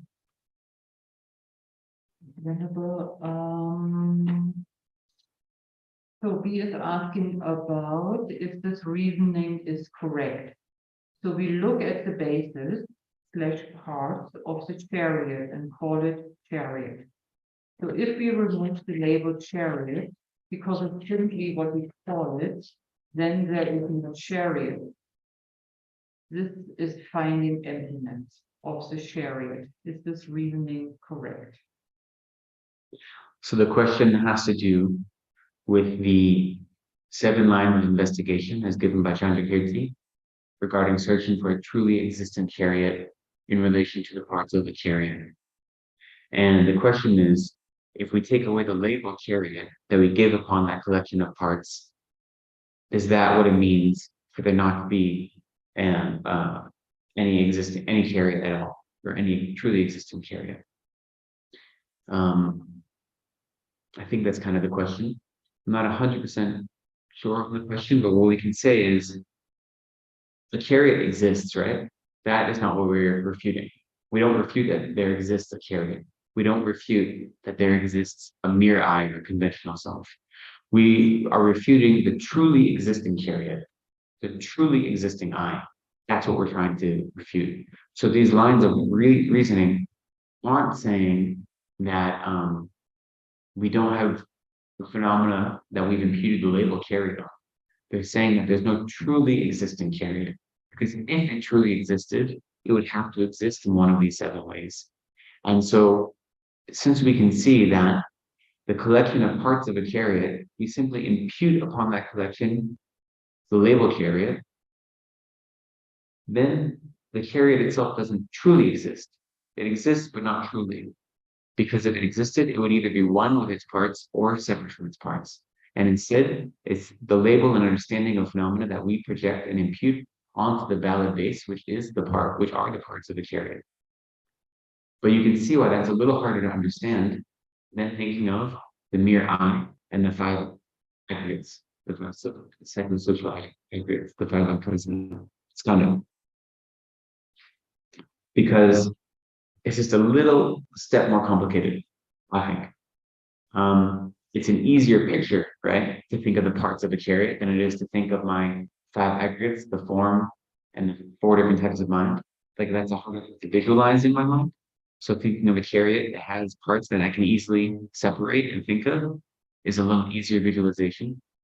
But part of the reason it's more difficult to understand the emptiness of the true existence of phenomena, as opposed to the emptiness of the true existence of self, is it's easier to see that the mere imputation of the I on the 5 aggregates, or independence upon the 5 aggregates, is what really exists, as opposed to the truly existing I. So I think that maybe addresses the question. I'm not sure. What do you think? Online, shall we? Yeah, I guess I can speak.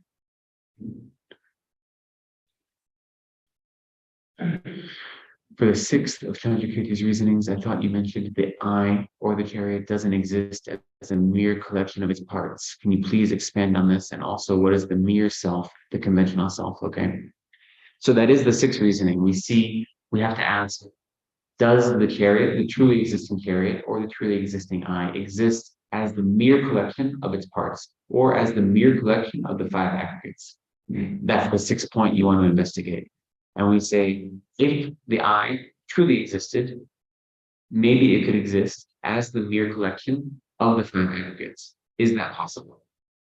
And the answer we say is no, because if it was the mere collection of 5 aggregates, then there'd be no distinction between the self and the aggregates.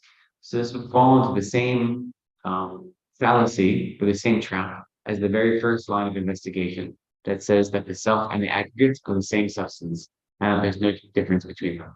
So if the self was the mere collection of the 5 aggregates, then there'd be no reason to distinguish between self and aggregates, because they do the same thing. The mere collection of one is the same as the other.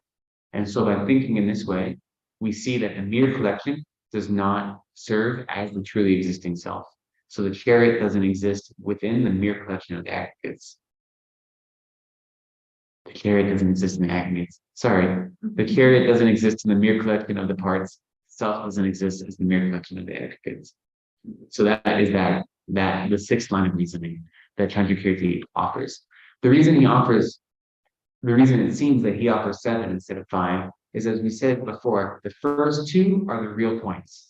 That either the self exists as one with the aggregates, or it exists entirely separate from the aggregates. And all the other points fit into one of those 2, but they're giving several lines of reasoning to help overcome different doubts that you might have. And the first three, that it's dependent on parts, the parts are dependent on it, or it possesses the parts, those all are contained within the second line of reasoning, that the self is entirely separate from the aggregates. And so in Nagarjuna, he only gives 5 lines of reasoning. His 3 supplemental ones all count as that into that second one, right? So here, when Dharmakirti adds 2 more lines of reasoning, those are just more reasonings to go into the first, if that makes sense. So I think that's the reason he has 7, just to expand it a little more, to make sure all categories are expanded a little bit. That helps overcome more doubts.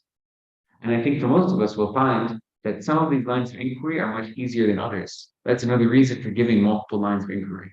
You know, if we had very strong intellects, we wouldn't need all these. We could just hear someone say the self is not the same as the aggregates and the self is not separate from the aggregates, and right away we say, oh yeah, that's right. We'd understand it. But for most of us, trying to find the I, where do we look? We have to look at these different pieces, and this is a way to look and go piece by piece by piece to slowly chip away at our doubts. Because usually our doubts are much heavier or stronger than our realizations, right? So the reason we give multiple techniques is because we have different skills, different levels of knowledge, different levels of experience. And so we might as well use as many tools as we can. So that's where those come from.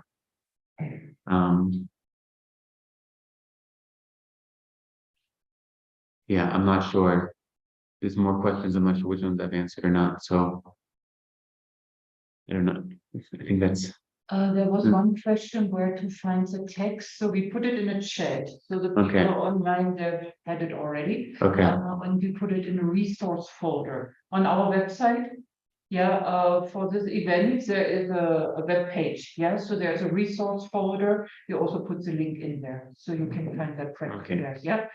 If we could request you to please download it yourself, because I don't feel quite comfortable downloading it from, because of copyright. Oh, I see what you mean. Yeah. I understand. Yeah. So the Tushita Center has made a link available that will bring you to the FPMT store, so you can download this practice for yourself from the store.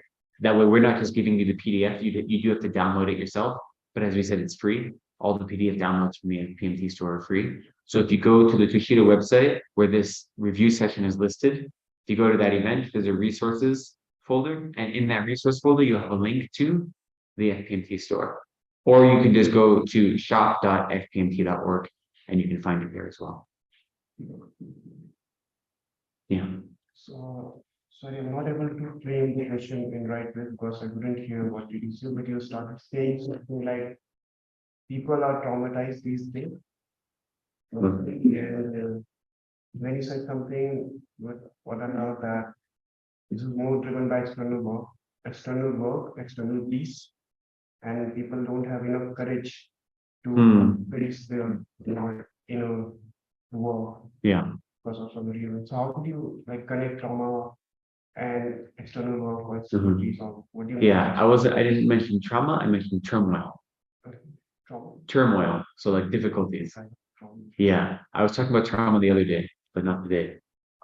So what I had mentioned was that many of us, it's very common to hear people talk about searching for peace, both inner peace and outer peace. And then in outer peace, I mentioned that there's so much turmoil in the world, not turmoil. So we want outer peace and we want inner peace, but we don't do any of the work that actually would bring us towards peace. We would think that the peace comes from getting rid of external enemies and not getting rid of internal enemies. So until we do the work, it's just empty words. So that's what I was discussing. The idea of overcoming trauma, a whole bigger topic. So maybe not today. Yeah. So yeah, there's a question back. Okay. What is the place of mind and thought, or where would they arise from? Okay. So where would mind or thoughts arise from if there's no self? Okay. And then,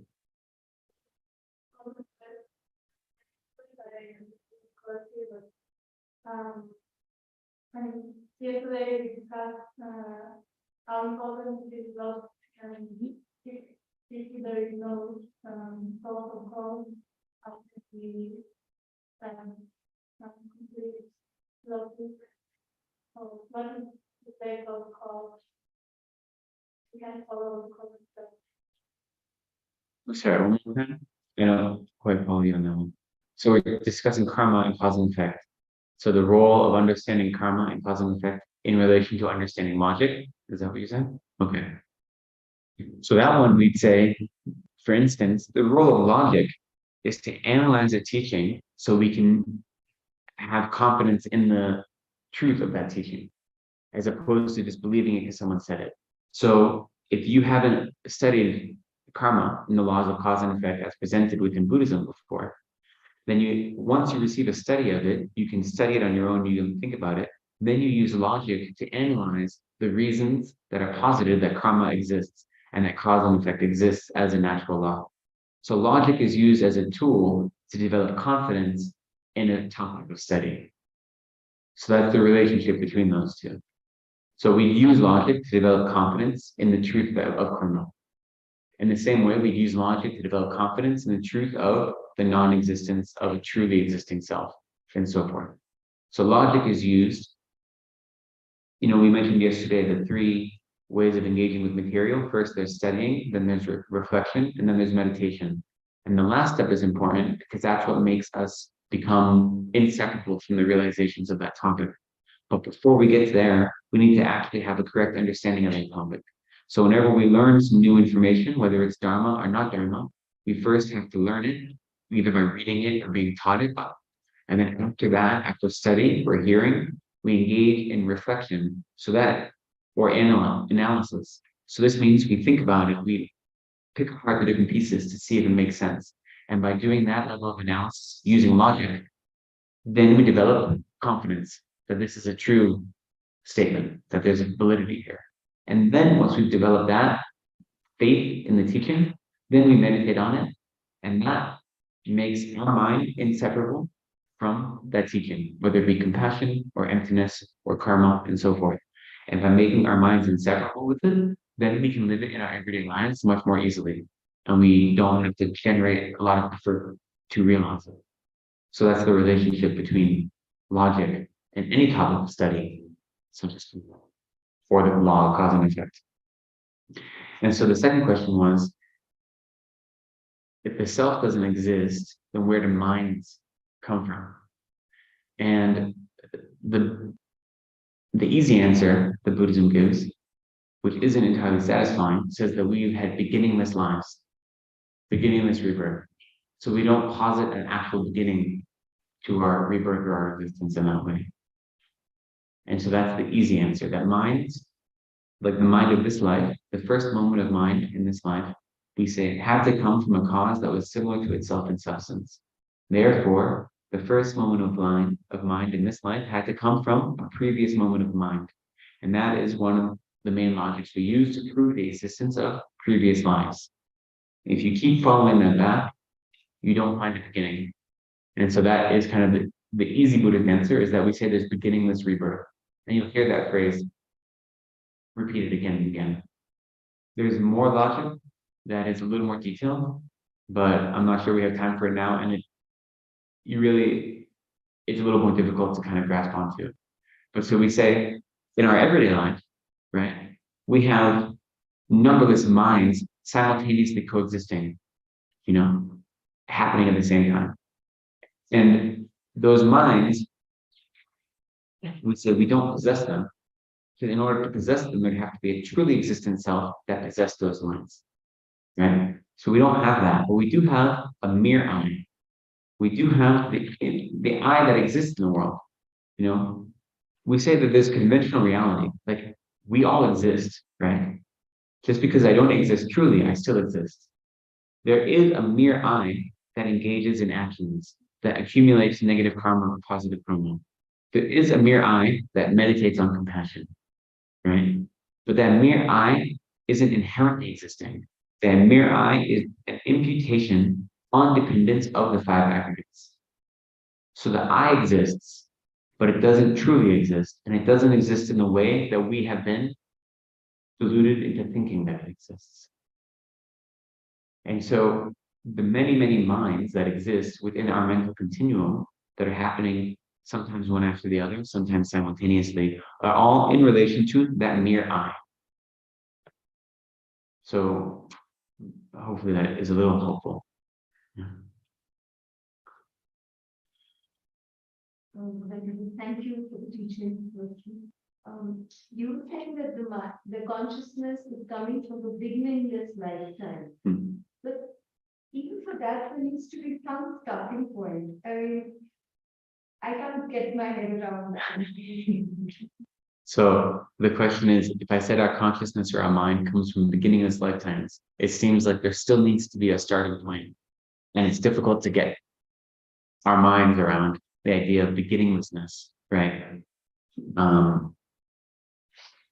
All I can really say in this context is yes. Like I said, there is more arguments that are made to kind of prove why that's the case, but they're complicated. I'm not really sure I have time to do them justice now. I would just make it worse. I'm quite short. Yeah, but it is a hard thing to think about because we're so used to things having a beginning, right? But unfortunately, I don't have an easy solution for you right now. I'm sorry. That read some book I would read In English, I can't think of any. I'll try to think of it tonight. And if I think of any, I'll mention them tomorrow. But off the top of my head, I can't think of any. You know, His Holiness does have quite a lot of books that are published.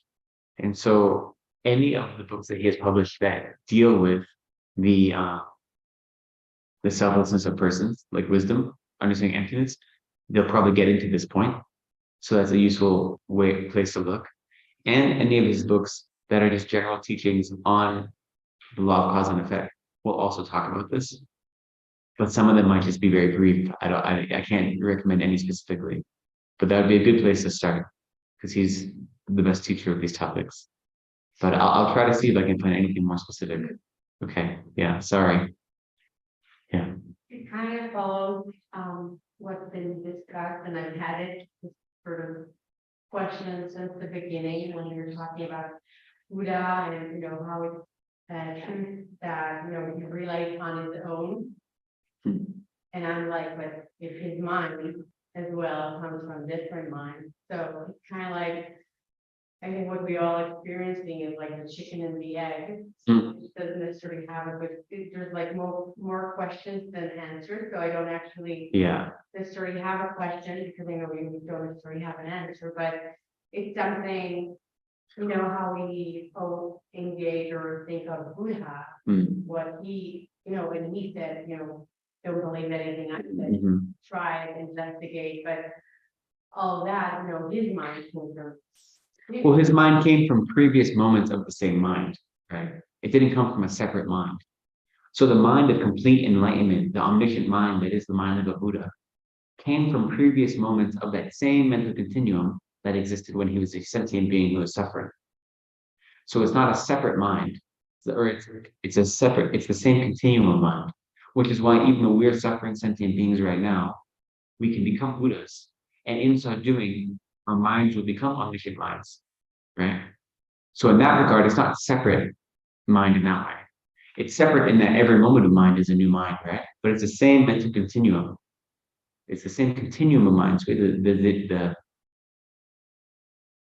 The Zeigen, so the substantial continuum of mind that exists, kind of holding everything together. And in fact, the lower schools of Buddhism that I mentioned at the very beginning, the four schools, the four tenet systems, right? The Vaibhashika, the Sautrantika, the Chittamatra, and the Madhyamaka. The Madhyamaka themselves subdivided into two. Of those schools, all of them that aren't the Prasangika, if you say what is the mere mind, one of the things they posit is your mental consciousness.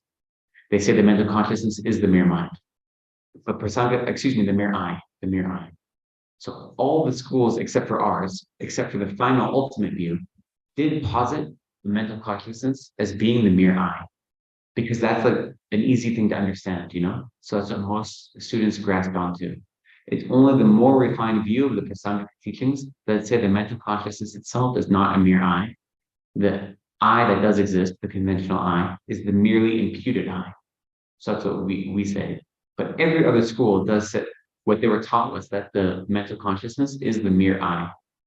And so we don't accept that. But the reason I bring that up is just to show that trying to grapple with this idea of how the mind works and how it continues from one life to another and how it doesn't exist with the beginning is a difficult thing we grapple with, right? The important thing for me to remember in this is that the mental continuum, the very subtle mind, and he's one who's actually mentioned today, if you were able to get a really strong understanding of the most subtle, clear light mind that is talked about in highest yoga tantra, then a lot of these teachings are more clear and easier to understand. He did mention that, and I didn't bring it up because that is not something I'm qualified to teach at a review session in any way, shape, or form. But so the more subtle understanding of mind that is taught, especially in the higher teachings, give us a better understanding. But it is something that we struggle with. That's true. And which is why I've mentioned this before, one of the beauties of studying Buddhism is firstly, you don't have to be a Buddhist to study Buddhism and to find benefit in the teachings of the Buddha. You know, the Dalai Lama often says, my job is not to make new Buddhists. Especially when he gives teachings in the West and he gives public talks. He said, it's not my job to create more Buddhists. And in fact, most people, depending on what culture and environment they grew up in, if they practice the religious and cultural traditions of that environment, that's probably the best one for them to become the best people they can be. So I'm not here to convert you. That isn't the goal. I'm here to teach you what I've experienced. And if you find it beneficial, then great, you can take it. And then if some of you want to convert, okay, but that's not my goal, right? That's what the Dalai Lama often says. So we don't need to be Buddhist to find benefit in the teachings.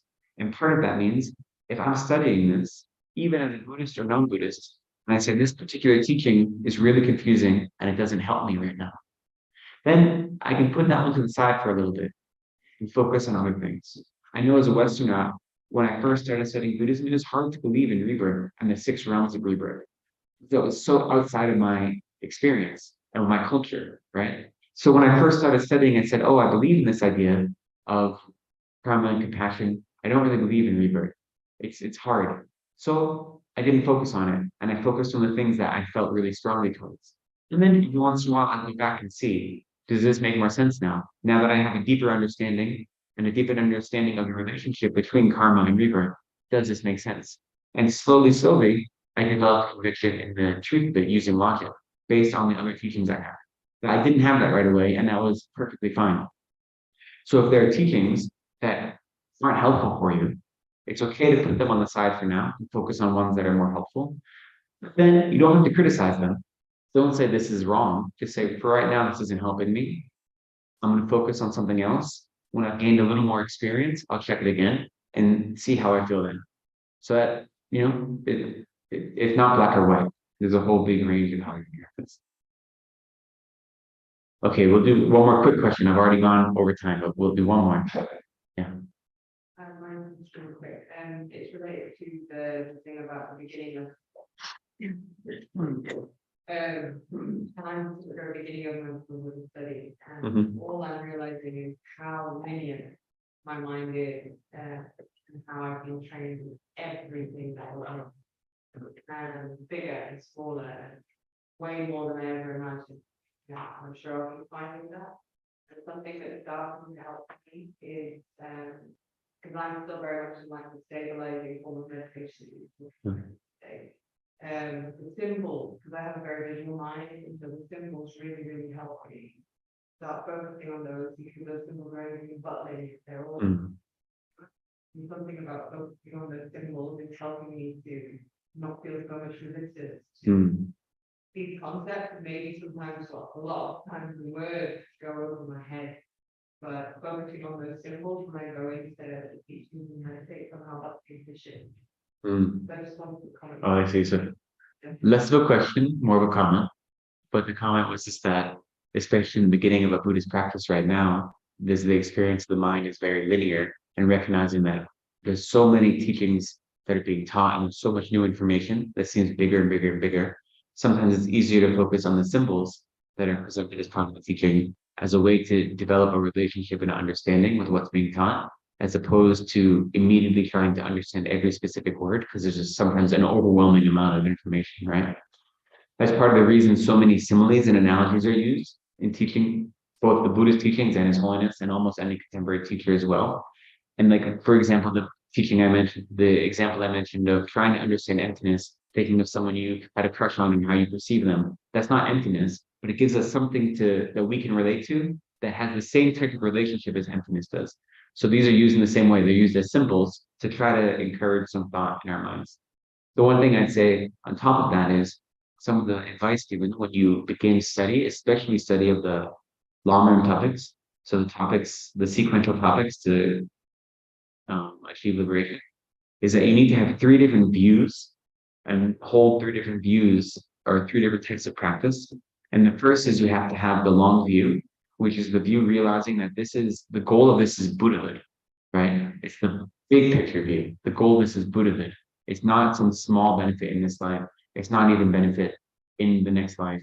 It's Buddhahood. That's the long view. But you also have the extensive view, which says this has a lot of parts. This isn't a one size fits all. This is complicated and has many pieces, and I have to take them slowly one by one by one. And those 2 views, the long view and extensive view, have to be complemented by a view of realization, a relaxed view. The recognition that I'm not going to understand this all today, and that's okay. Because if I try to do everything right now, I may be great for a day or 2, and then I'll burn out. I'm going to start meditating. So I'll do an hour in the morning, an hour in the evening every day. And then 10 days later, I'll stop meditating and never do it again, right? We need to have a relaxed view. We can't be too tight. That's not to say be lazy, right? We have to make sure we're not indulging ourselves. We're always pushing ourselves, but we need a relaxed view because it is a lot. And because we've been doing it backwards since the beginning of this rebirth. That's the idea, right? We've been following ignorance and karma and delusions over and over and over again. And just now we're learning how to break those habits. But we've had those habits ingrained in us, even in this very life over and over again, never mind previous lives. So of course there's a lot of work to do. And if we cling to it too tightly and expect to have immediate results, we're just going to create more difficulties for ourselves. So as you begin your study, and when you're in the middle of your study, and even when you're in the end of your study, you need to have a relaxed view. And that helps encourage your study to grow and gives the space to grow. So I think maybe that's a good place to end. If I've created too many more doubts, you can bring them up tomorrow, maybe. Venerable Gyalten, there is a follow-up question online. Oh. Maybe it's a little bit, shall I ask her tomorrow? Yeah, maybe if you can't reflect on it yourself this evening and come up with a useful answer, then ask again tomorrow and we'll try. But I've already gone over time. I don't want to keep anyone. But before we go, let's just take a moment to dedicate any merit we've accumulated. So we recognize that whenever we engage in any activity, whether it be a Dharma activity or a worldly activity, we do our best to make that activity virtuous in 3 ways. Virtuous in the beginning, middle, and end. And our practice is virtuous in the beginning by creating positive motivation and engaging in this activity with the intention to benefit others. And our activity was virtuous in the middle, doing our best to engage with the topic of the Buddha Dharma by engaging in the virtue of study and reflection. And now we try to make our practice virtuous at the end by dedicating any positive merit we've accumulated to the benefit of all sentient beings. So we recognize that our practice today of study and reflection and discussion has been the cause of positive merit, positive karma. And instead of keeping that for ourselves, we dedicate it away to all sentient beings. We dedicate it so that all sentient beings might be free from suffering.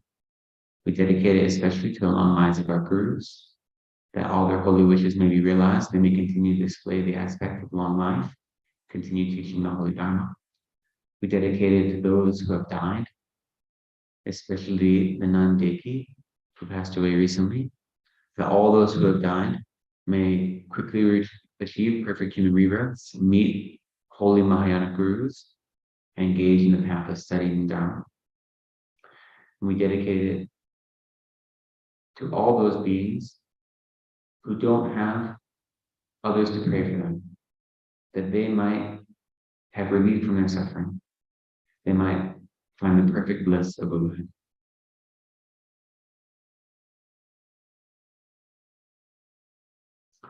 Thank you very much. Thank you for joining me this evening. both in person and online. I hope I didn't create too many obstacles to your practice today. So, thank you.